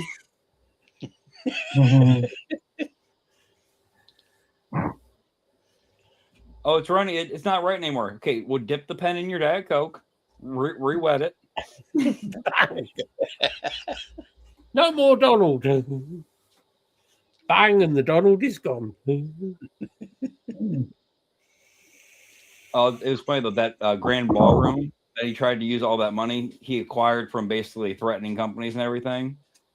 A judge told him, because obviously we found out that there was the bunker and the hospital and all that underneath, The judge looked at him this past week and goes, just so you know, I put it into law at this point. You can have the bunker. and you can have the hospital, because being the White House for future presidents, it does make sense to have those on grounds. It does. But just so you know, the ballroom on top of it, yeah, I just signed my name on this thing. You can't do that. Yeah. He's like, so all that money you just put into all that time, all the planning you wanted for this grand 50-foot ceiling ballroom. You'll have everything underneath it still, but that's just not going to be there. So you're not going to the fucking White House. And Saudi Arabia is starting to question when they're going to get their 400 million back. Here's a thought for you as well. Oh, and the plane. Yeah. In America, you, as a country, have spent trillions of pounds or dollars on this war and on Donald's little fantasies that he wants to do.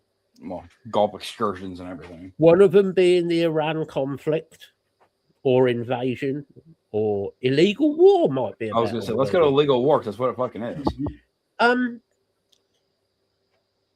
Which he was going to go in there and bomb them back to the Stone Age and Operation Epic Fury and all the rest of it.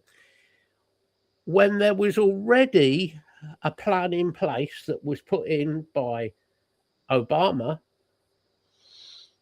who had a perfectly good plan in place, 4-stage plan. Oh, the one that Trump ripped up in 2018?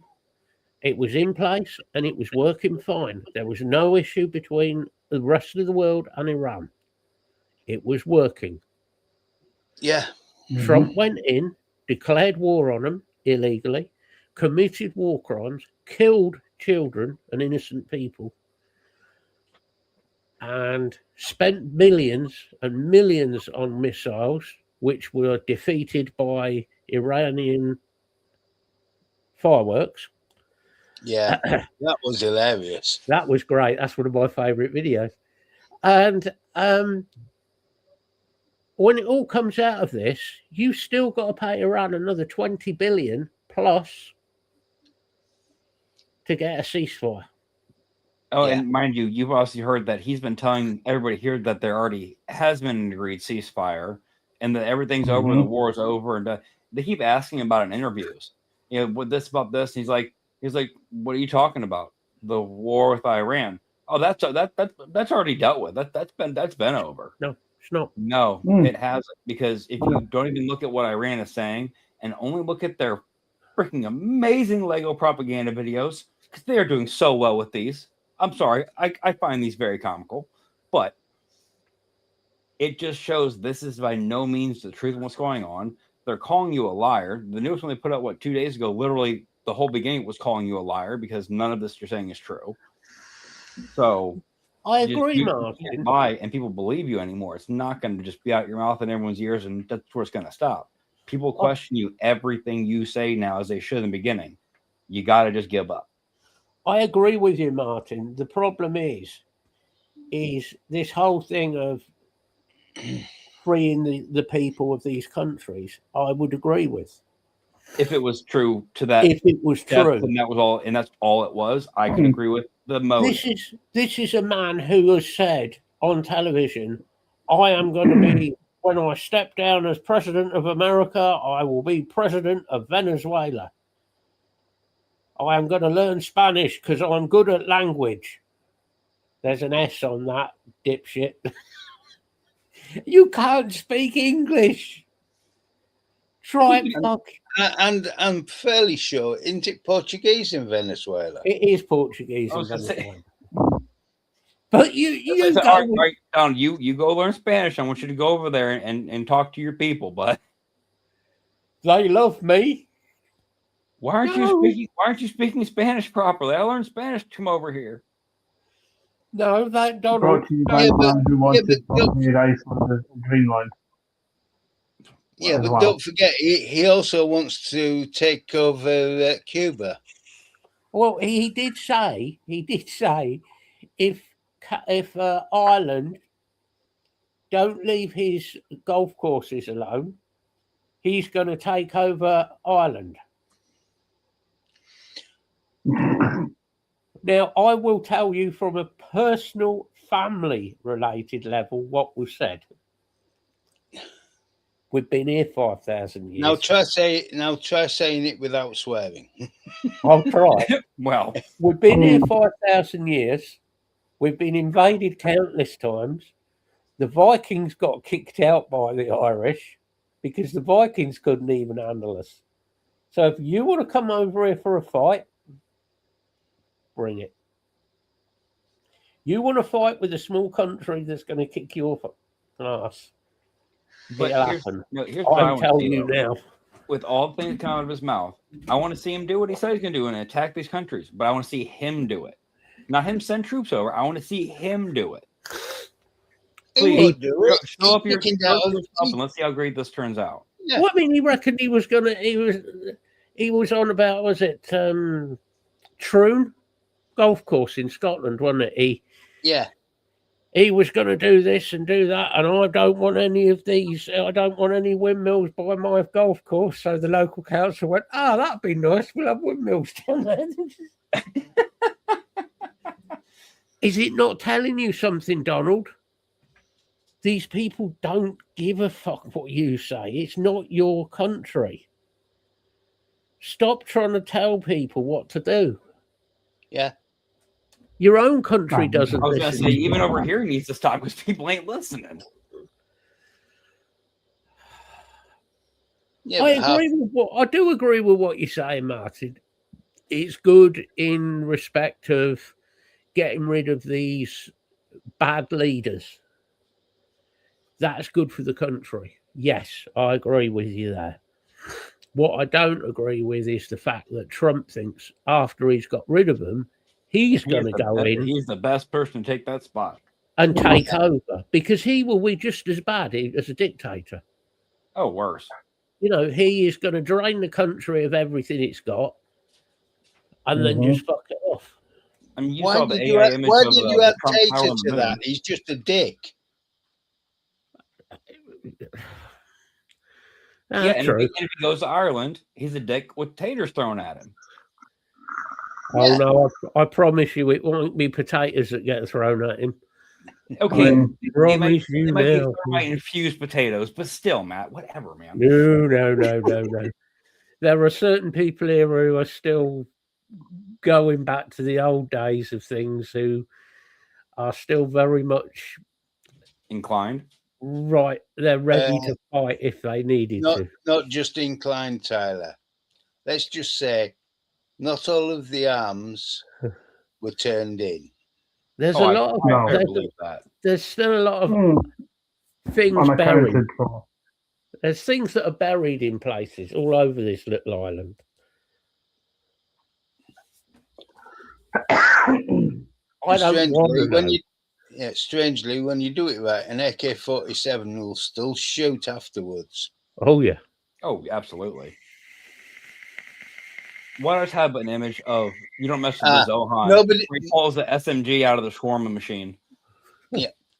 Nobody can afford Molotov cocktails at the moment. That's why Trump's done it. He's trying to stop us. It's all right, Donald. You stop us with the petrol we've got for cheap. I was going to say, he's really screwed over here. There's so much surplus alcohol from everybody switching from drinking to, recreational use. Oh, yeah. Imagine if Americans went that direction. Well, I mean, you can run older cars on pure alcohol. Yeah. Well, if we were smart, we went to biodiesel how long ago? How many freaking fast food places with deep fryers that would have solved a lot of issues? Yes, everything would have been kind of greasy and smell like French fries, but at least, Well, yeah. He's already been proven with very minimal to no additives at all and a simple strain process. You can run biodiesel in any diesel before, 92, 85, somewhere around that area? Yeah. Well, Plymouth, Martin, you've still got, I can't think the name of the base. Marine Commando training is down in Plymouth.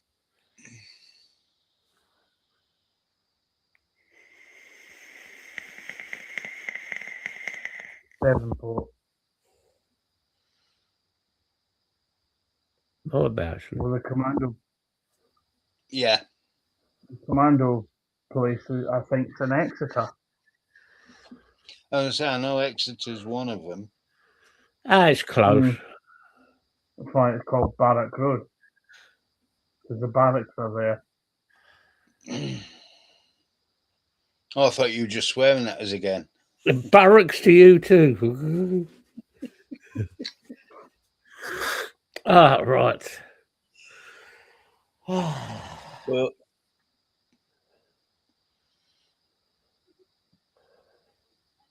Well, so Steve put earlier that America's opened fire on an Iranian ship. Mm-hmm.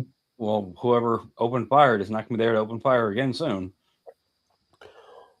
Yeah, this is during the ceasefire because, of course, America's got this fantastic blockade on. Well, remember, there's actually there is and isn't a ceasefire. That's the issue, because the information coming in from this side and the side that's reporting what's actually happening for the most part. There's a yes and no on both sides to this. So I know Iran at the minute has said they will allow ships through. It was only cargo ships that were not business related and were like actual cargo. They had to go through the certain passages that they allowed them to. They had to pay a toll. But they won't. Their rules were they would allow shipping through, but they will not allow American shipping through. Well, did you hear what else? I saw it on MySpace today. Basically, there was some military operation that had to be done. It was something to do with the ships around the blockade and all that, right? And they had a meeting in the conference room they use for all this bullshit. I can't remember, the Situation Room or whatever. They refused and locked the door and told Trump he wasn't allowed in for the meeting because they needed to minimize the damage he could do. Yeah. And straight told him, you're not allowed in because you're going to make it worse. Operation Childish Cock-Up. Oh, from what we talked about, Matt, can we rephrase that one? That one was that's your head that's taking it that way. No, but we've had an interesting show. It gets better than that because Europe, Canada, both EU and European countries are all working together to build NATO 2.0. Meanwhile, America are building Epic Cock-Up. Operation Fuck-Up. Honestly, the only way I see you've got of getting anywhere back to normal is for something terrible to happen to Donald. And honestly, we've talked about it before, and everyone's like, "Oh, it's somebody internally needs to." I'm not saying it wouldn't be an option, but after everything that's been put out lately, especially the last few weeks, I don't see any nation at this point really being hesitant if there's an opening. Yeah. Very true, Martin. There's been another fuck up.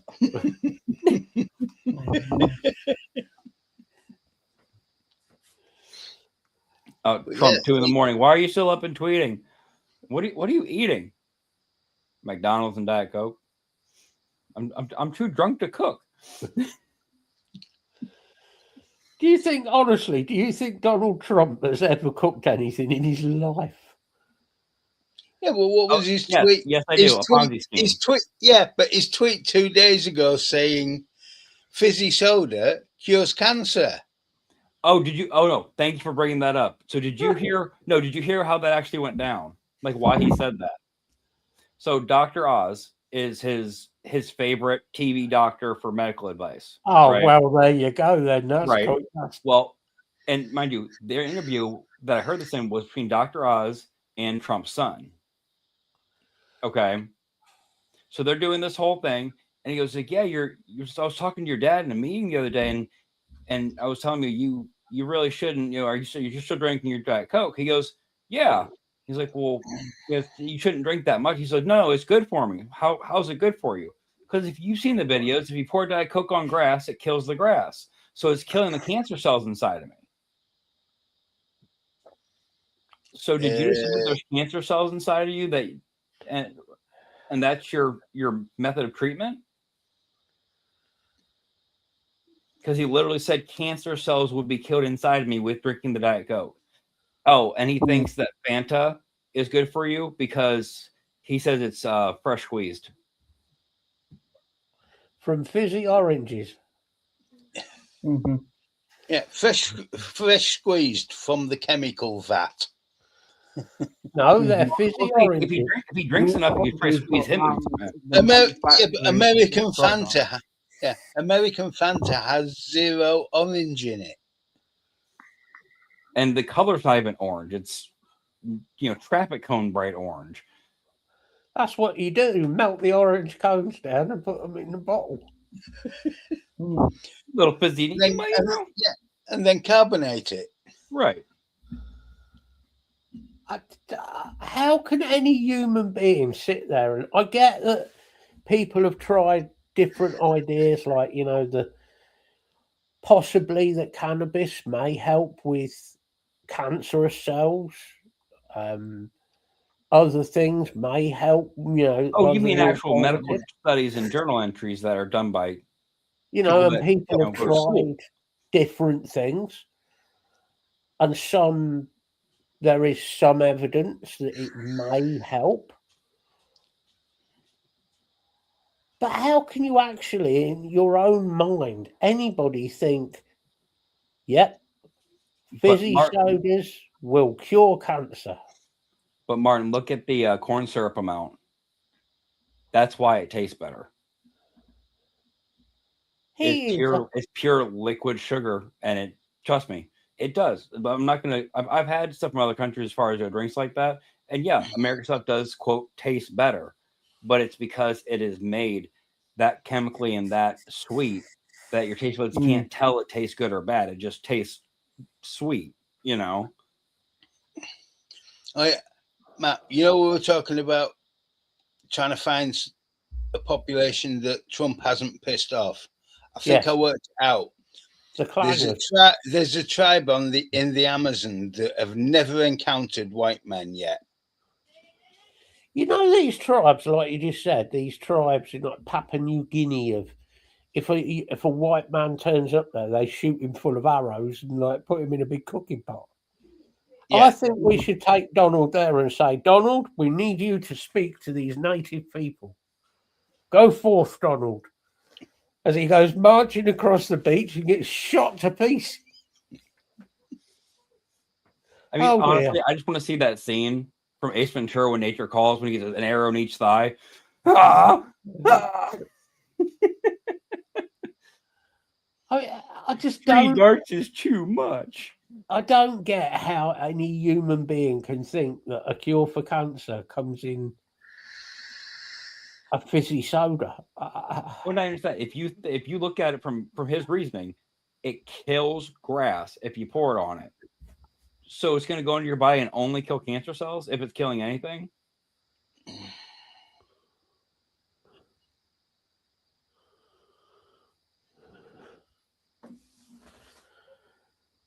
I think the one near Australia is Papua New Guinea's that way, isn't it? Is that or it's one of the outlying islands of Tahiti? There's Papua New Guinea, the Tahiti or Tahitian Islands. I want to from the Tahitian Islands. Just send him to fucking like Australia. He'd probably get hacked to bits by a bunch of irate Aussies. Yeah, great things to look up. What won't kill you in Australia? Answer. Not much. Some of the sheep. The beer. I don't know. You drink too many VBs, you might end up dead. Nah, VB's tap water. Oh, I didn't mean for the alcohol content. I just meant for the piss water that it is. Yeah, I mean, it might make you look like an idiot, and you might end up looking like Bogan. But I'll say it. You'd have to drink a lot of VB to that intro song that he picked years and years ago for that channel rings more and more true every day. I like that song. Oh, it was done well, but I'm saying it rings true more and more each day. I don't remember the name of the band now. No, it wasn't. They are actually an Australian punk band. They're actually quite a good band.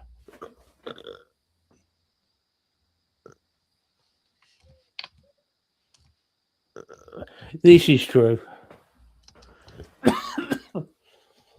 Well, what was that one you were talking about the other day, Matt, that the Manchester Dingbat was saying was some special IPA or whatever, and it was like 7.5%. And he was saying that stout he was on about that he got from Lidl. The band is Area 7. Area 7, that's it.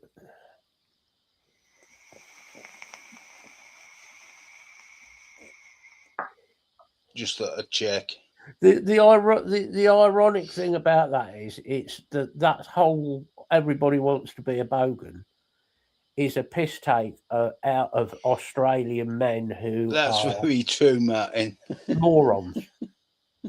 It's a piss take. Even with your spelling. A bogan is a stupid redneck, basically. Yeah. Yeah, it was. Just don't tell Mank about it because he'll be drinking that. No, I'm telling you, I really want to send him an anonymous care package of American beers and watch him get overly excited over the worst shit. It's a great song. It annoys me that Bogan used it because I'm not sure how he got permission to use that song. Or if he has got permission. What did you get a signature on a fucking napkin at the pub one night from him when they're already too pissed to know better? I mean, I could always send him a message to the band and say, do you know this song is being used? For, what, a decade now? I don't think Area 7 are a band anymore. I think they split. They broke up a few years back. But why would you give permission to that short-ass, little, irritating Aussie git? Is he a shorter side too? He ain't that tall. I've only ever seen him on the reviews. You know what I mean. So I look down on him. I could pat him on the head. Extremely hard. I've only seen him in the distance, and about 5'7" ish, something like that. Yeah, he's a skinny little runt, anyway. Well, that's a given. Gobby little shit. Martin, what did Hogan ever do to you, man? Samuel Parsons. Bogan's real name. Oh, you see, he's got a new product coming out. Believe it or not, he has a new product. What's Mike brought out now for him to rip off? He's doing another fucking mech. It's definitely a rip off of somebody else's. And here's the thing: it looks like it's going to be by it would be Thunderhead, wouldn't it? No, Thundercloud. Or Thundercloud, thank you. And when you obviously do what all the companies do, you see a blacked out image of whatever it is and some shadows and back all that crap, right? It literally looks like probably better quality, obviously, than what the original Bogan mech was, because that was what it is. Well, that's a start. But it looks like he ripped off the Swordfish design.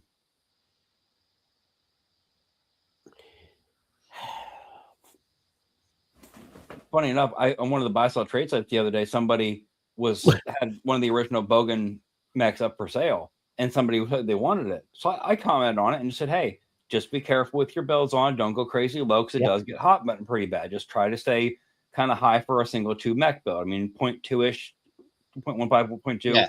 That's a good place to be, No, that's immediately. Right. The guy that was trying to sell it goes on there. Well, I've used mine so many, and I always use a 0.1, and I've never had a hot button issue. And you are full of shit. You just want to sell the damn thing, get it out of your house. You know what I said? I said, okay, prove it. Put a point. All I'm trying to do is keep the guy who wants it for his own sake in a safe range for the device he's getting. I get you want to sell it, cool, fine, but don't lie to people and be like, "Oh no." It's not just one mech that's done this. It's every single mech that he did. Well, and keep in mind the one that I have that I've had, let's say, severe hot button issues a couple of times that I actually used it. I got mine from Australia. What was that company down there he was using? Was it Vaporize? Oh, or who was it? It was something like Vaporize. It was the biggest UK company that's down there. Well, before shit started going how it is. But no, it was from them. They still had it in stock 3 years later after it was released. But didn't sell. I mean, I think including shipping from Oz over here, I think I still only spent maybe $60 US total. It wasn't a lot. And that tells you everything about it. Oh, and it was still first run batch serial number. Oh shit. I tried everything. I tried cleaning the threads. The metal, even if it's pristine, brand new out of the box, the material they used to make that fucking button, the copper they used is, I don't know what they mixed it with, but it is not right. I tried changing the spring in it. I tried, you name it, I tried it. You try the spring, try the battery or the magnets instead. It does not matter. It always has that issue. It is a piece of shit. It's never, ever going to be a decent. The only way around it I could see that you could actually get round it is if you could get a completely different button, housing and everything to fit into that tube. That might cure it. But the tube itself, though, was machined so poorly. I mean, you're going to have severe voltage drop through every connection point. I mean, mine's still sat over there in the box. Oh yeah, mine's still in the box in the drawer. Oh yeah, it's never going to be used. It can't. I'm not, the only way I could use it is run a single coil RDA and run like a 0.2 at the lowest. Mm-hmm. And even then, I'd be like, well, of course, that lovely crunch it had to it, and how it likes to get stuck if you weren't careful. That was lovely for a mech button. Mm. The stubby, I was never a fan of the I got one after it had calmed down. I got it for a decently cheap price, but dude, I used it like twice. I never used the stubby, never got one because I just thought they were overpriced. And I just thought there were better Boros devices out there. If you could have gotten his big Boro idea and actually had manufacturers run with it, it could have been a better product. Because I understand the size of tank capacity and all that, blah, blah, blah. Even the tall boy tank they made that had the little flip door thing where it released the juice from one chamber to the other and all that bullshit, it wasn't a bad idea, but it was never executed right. It was never really actually ran with. It was, hey, I got an idea. Let's put my name on it, sell what we can before they stop buying it. Yeah. Like everything else. Yeah.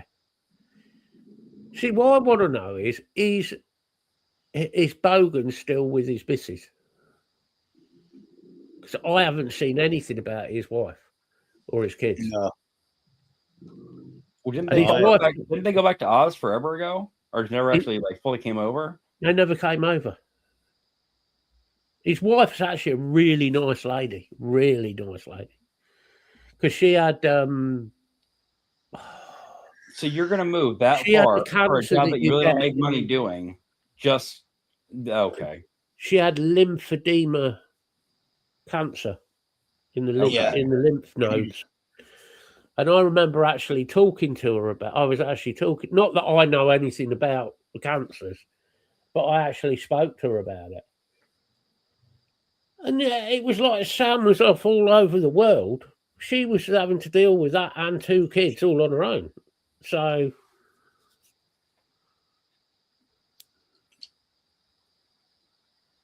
I mean, I'll be honest, Mike, they could have slapped anybody's name on that Says it all, Mike. Honda RTA, and I probably would have maybe considered it.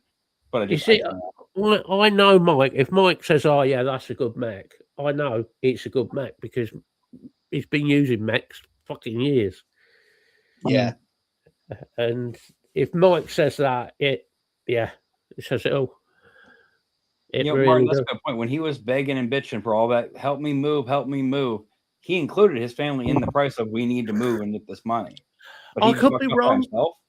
I could be wrong. Maybe she did, but from what I saw, I didn't see any evidence of her ever coming over.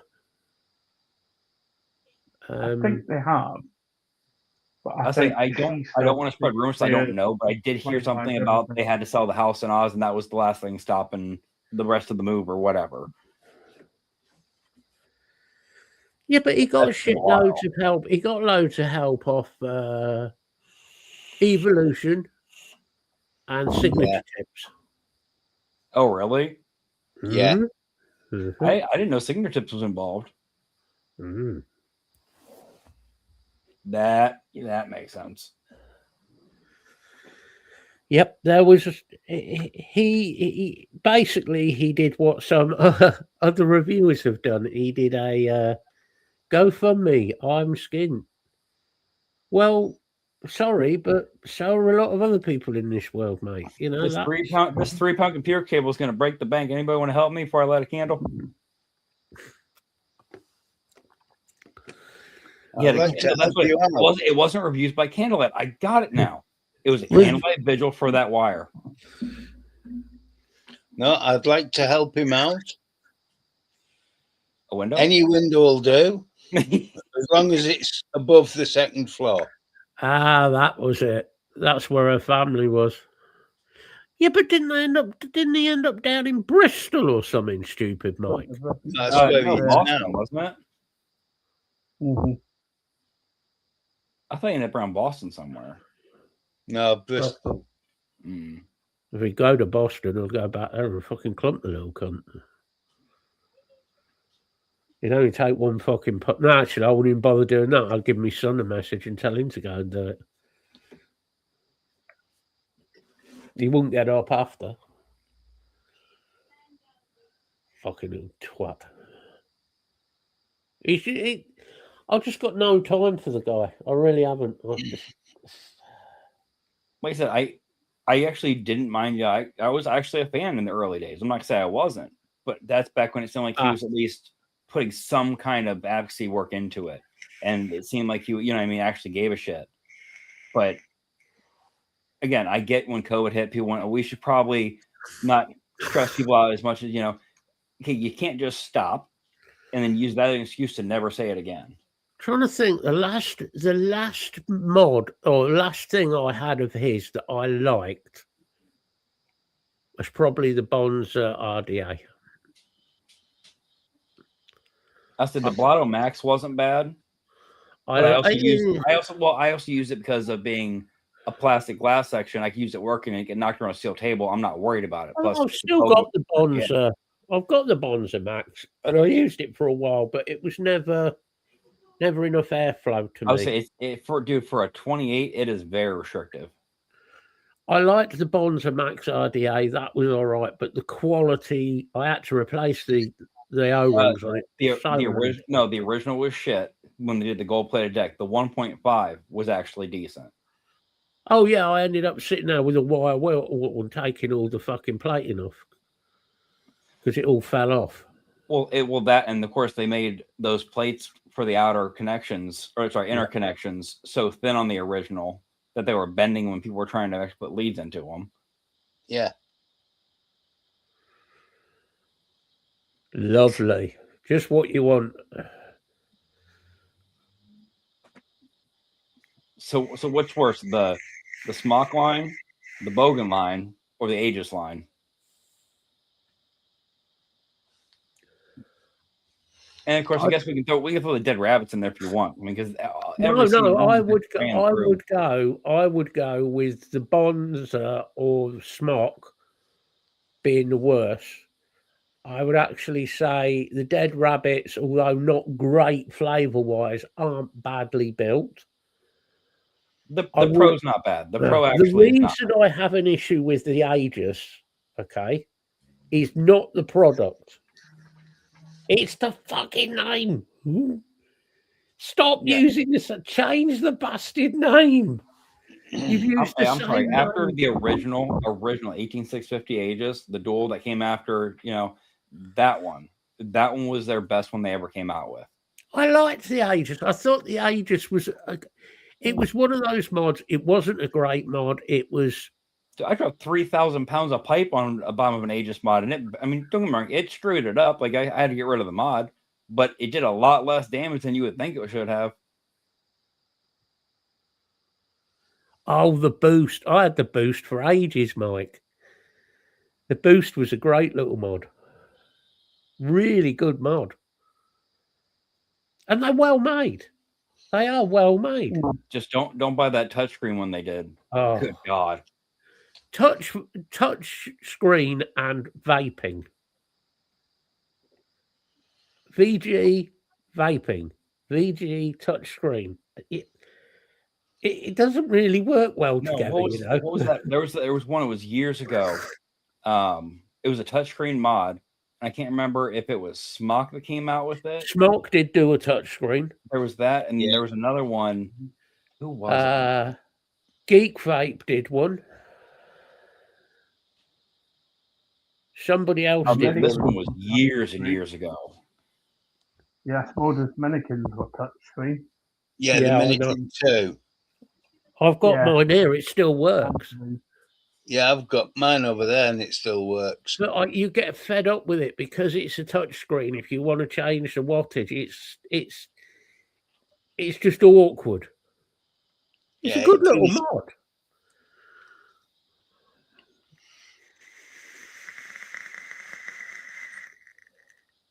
Oh, Mike, that is showing your rage. A 26,650. Yeah, the original. That said, some of the Smock mods were really good. Smock did go through a phase where they made some good, solidly built mods. Oh, and now the batteries are pretty much obsolete. You should not believe how many people are selling their 2700 purge mods that cost them $400 back when for like $60 now. Well, you could buy it and do what I did with a 2700 mod. The only thing I was questioning, because I don't have the mod in hand to see how thick the actual top section is, see if you could mill it without it being dangerously thin. See, I took a 2700 mod and decided I want this a 21700 mod and put it on a lathe and milled it out. Well, that's what I'm saying. I just don't know how much room you have. I mean, given it's not a lot more milling, obviously. You're only taking half a mill out. You wouldn't have to do half, would you? It's half a mil. It's only half a mil off. I probably took, to be fair, I probably took 3/4. Yeah. Yeah. That way it allowed for a bit of battery gap. But yeah, that mod works fine. It's not like you've got to worry about a board in it. It's a mechanical mod, for fuck's sake. So, well, right. It works fine. It was easy to do because it's a copper mod, so it was soft as shit. Yeah. Could have probably done it with a. There's only one mech mod, or one set of mech mods that you can never bore out to 21 if they were made as 20s. That's the Bogan mods, and one of them was a 2700. Well, it's too thin a wall, and it's got a sleeve on it. Yeah, it was only about a 3/4 mil wall. Yeah. God, they were so badly made. The X Cube too. Yeah, the X Cubes were brilliant, Mike. They were solid as. They were like a hammer. They were like a brick. It's like a lump of metal. Really good mod. Well, this will sound stupid. I actually have an Alien that works. The Alien, right? Damn. Joking apart. The board were really good. Joking apart about the Alien and all the paint falling off. Yeah, the only problem is all the paint falls off. They were a good mod. Yeah. The downfall was when they cast them, the zinc alloy that they're made from, they didn't wash it. They didn't wash the oil out the metal. So when it came to painting it, yes, you put the paint on, But it's and going to yes, come the right paint back was off. lovely and shiny till somebody it gets hot in their hand and all the paint goes thump. I mean, for those to have worked properly, what they should have done is acid dip and Allen chrome. Yeah. If they'd acid dipped and Allen chromed them, the paint would have been spot on. Yeah. Yeah. And the paint finish on them, to be fair, was good. It was just the fact of they didn't properly clean the surface. Just and the what paint happened. didn't They stay were- on it. They didn't prepare the surface. The trouble is, if you buy wraps for them, the wraps won't stick to them either, even if you do everything possible to prep the surface, because it's actually in the metal. Mm. That's why you need to acid dip and Allen chrome. Somebody there'll be thousands of those alien mods kicking about with no paint on, Oh yeah. but working absolutely fine. Well, Yeah. think about the rouleaus. I mean, I've still mine got went through the ringer over the years, and it's missing chunks of paint off it, but it still works. I've still got a batch 1 rouleau. Still works fine. I've got a rouleau. Oh, I've got two actually. I've got the two by 3. So that's the one I've got. And I got the 300 somewhere. I've got when they did the rehash of the triple as well. I've got the RX 300 quad battery sitting somewhere. Yeah, I've got the original triple. And it still works because I've charged the batteries and put them in about a month ago. The quad just to see if it still worked. The quad that would just about do 220 watts if you pushed it. Well, there was that, and the fact of, I'm sorry, what is with these companies back then putting a 510 on a mod that big where you can only fit a 24, 25 Addy on it? Rather than putting it in the center, putting it off to like the corner. Or even back a little bit. Even back off that corner a little bit. Yeah, you couldn't get anything on there that you could actually vape at 200 watts. Yeah. Not a chance. No. Oh, they were terrible for it. The power race in back in the wattage race. 2018. Here's one for you to try and remember. Wismec's answer to the alien, the Predator. Mm-hmm. Oh, I remember. Oh, was that voice activated one they did? No. Or no? The Predator. No, Mock one that did that. I remember Chris Bell was doing a live. And it was, do you remember when the Predator had that problem with the board where it would just auto fire? He was on a live and it just decided to auto fire, sat on his fucking desk in his fucking his shop. Yeah, but there was a better fault than that. Do you remember the original batch? The 510 was a press fit. Yeah, you'd unscrew it and the 510 had come out with. Oh shit! You could literally take the cap off your tank, fill your tank up, put it back on, and remove the whole thing from your mod. Yep. You just have this sad little bit of wire attached to the back of it. Well, let's say the only mod I've ever had the 510 fully go like that. Besides, spring loaded 510s, that's different. But the entire 510 was that original dual battery regulated Bogan mod. Freemax did some good stuff, Martin.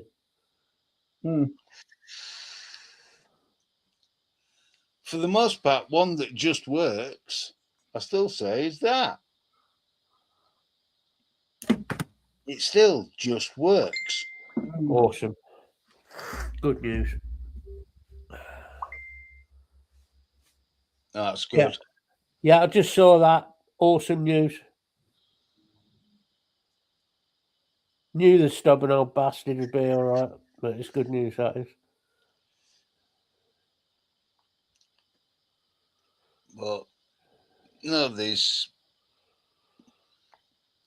Yeah, I mean, the Predator was Wismec's first time not working with Jaybo, wasn't it? Yeah. It was the company's Cinewatt. That was it. Cinewatt, yeah. The design was great, apart from the 510, and they used a cheap switch. Yes. Yeah. I still thought it was funny when Jaybo and Matt from Suck My Mod did the theorem. Yep. If they'd had the technology to make those coils properly, it could have worked. Oh, the notch coil? The notch coil. It's just at that point, they were trying to use too thin a material. Well, that and it wasn't like a 5 mil inner diameter for it, and that tank was not made for something that took that much cotton.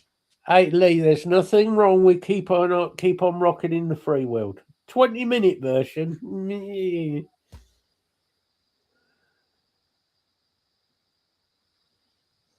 You've got to love a bit of Chris Holmes. The man is a fucking legend. He's another one who shouldn't be here, but somehow is. Oh, Mike's done some fantastic collabs. Yeah. Still using one. Actually. Still using two.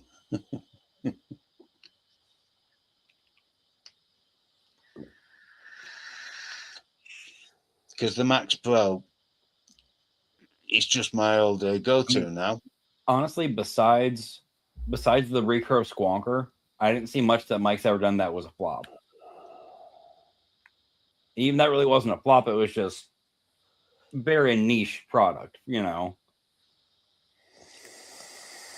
The single coiler was, yeah. The dual coil was good. No, the squonk mod, not the RDA. Oh, the mod. Oh, that, yeah. Yeah. Oh, no, the RDAs I have no issue with. I still use both of the recurves, just depending what, you know, mostly for squonking, obviously. I mean, back when I was doing a lot of DIY and doing different batches, that single coil original recurve, that was my flavor RDA. Yeah. It was quick. It was easy to rewick and wash out and switch new flavors to, and, you know. That's still one of my favourite RTAs. Death Wish.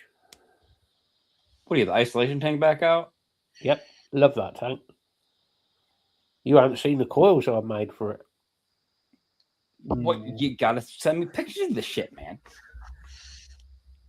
They're just simple twisted coils.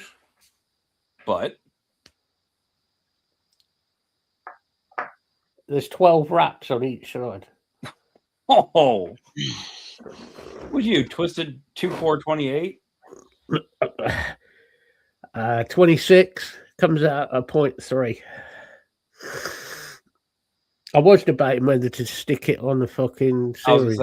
I was gonna say I want to see some series progress with it now. It's really nice vape, actually.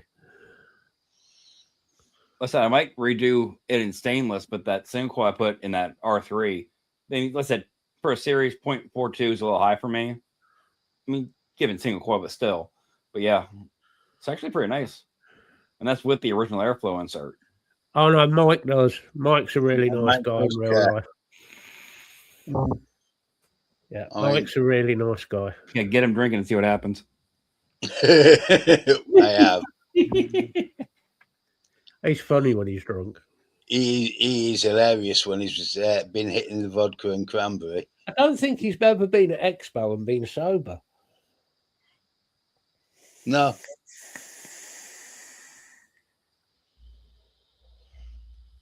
Thing was, he's there at the stall, and he's got a carton of cranberry juice and a bottle of vodka under the bloody counter. Yeah, and he's just topping it off all day. He can drink, Mike.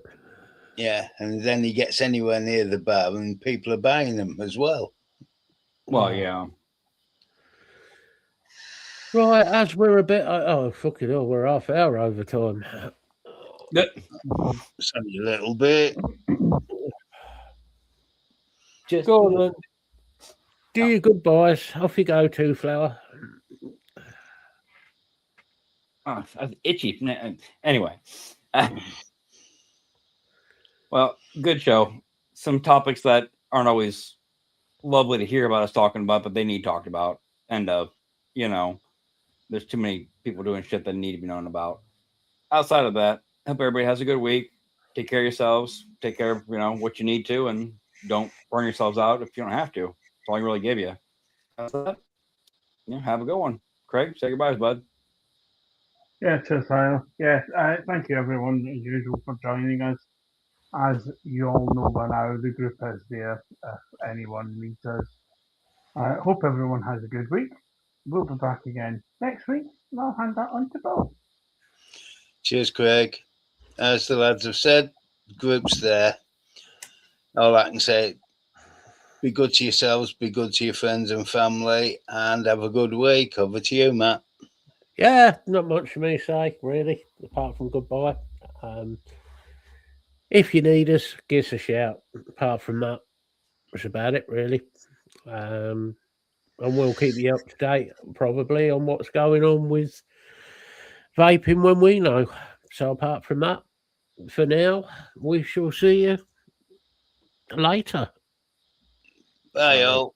All right, everybody. Bye. Have a good week. Hold on, let me find the button.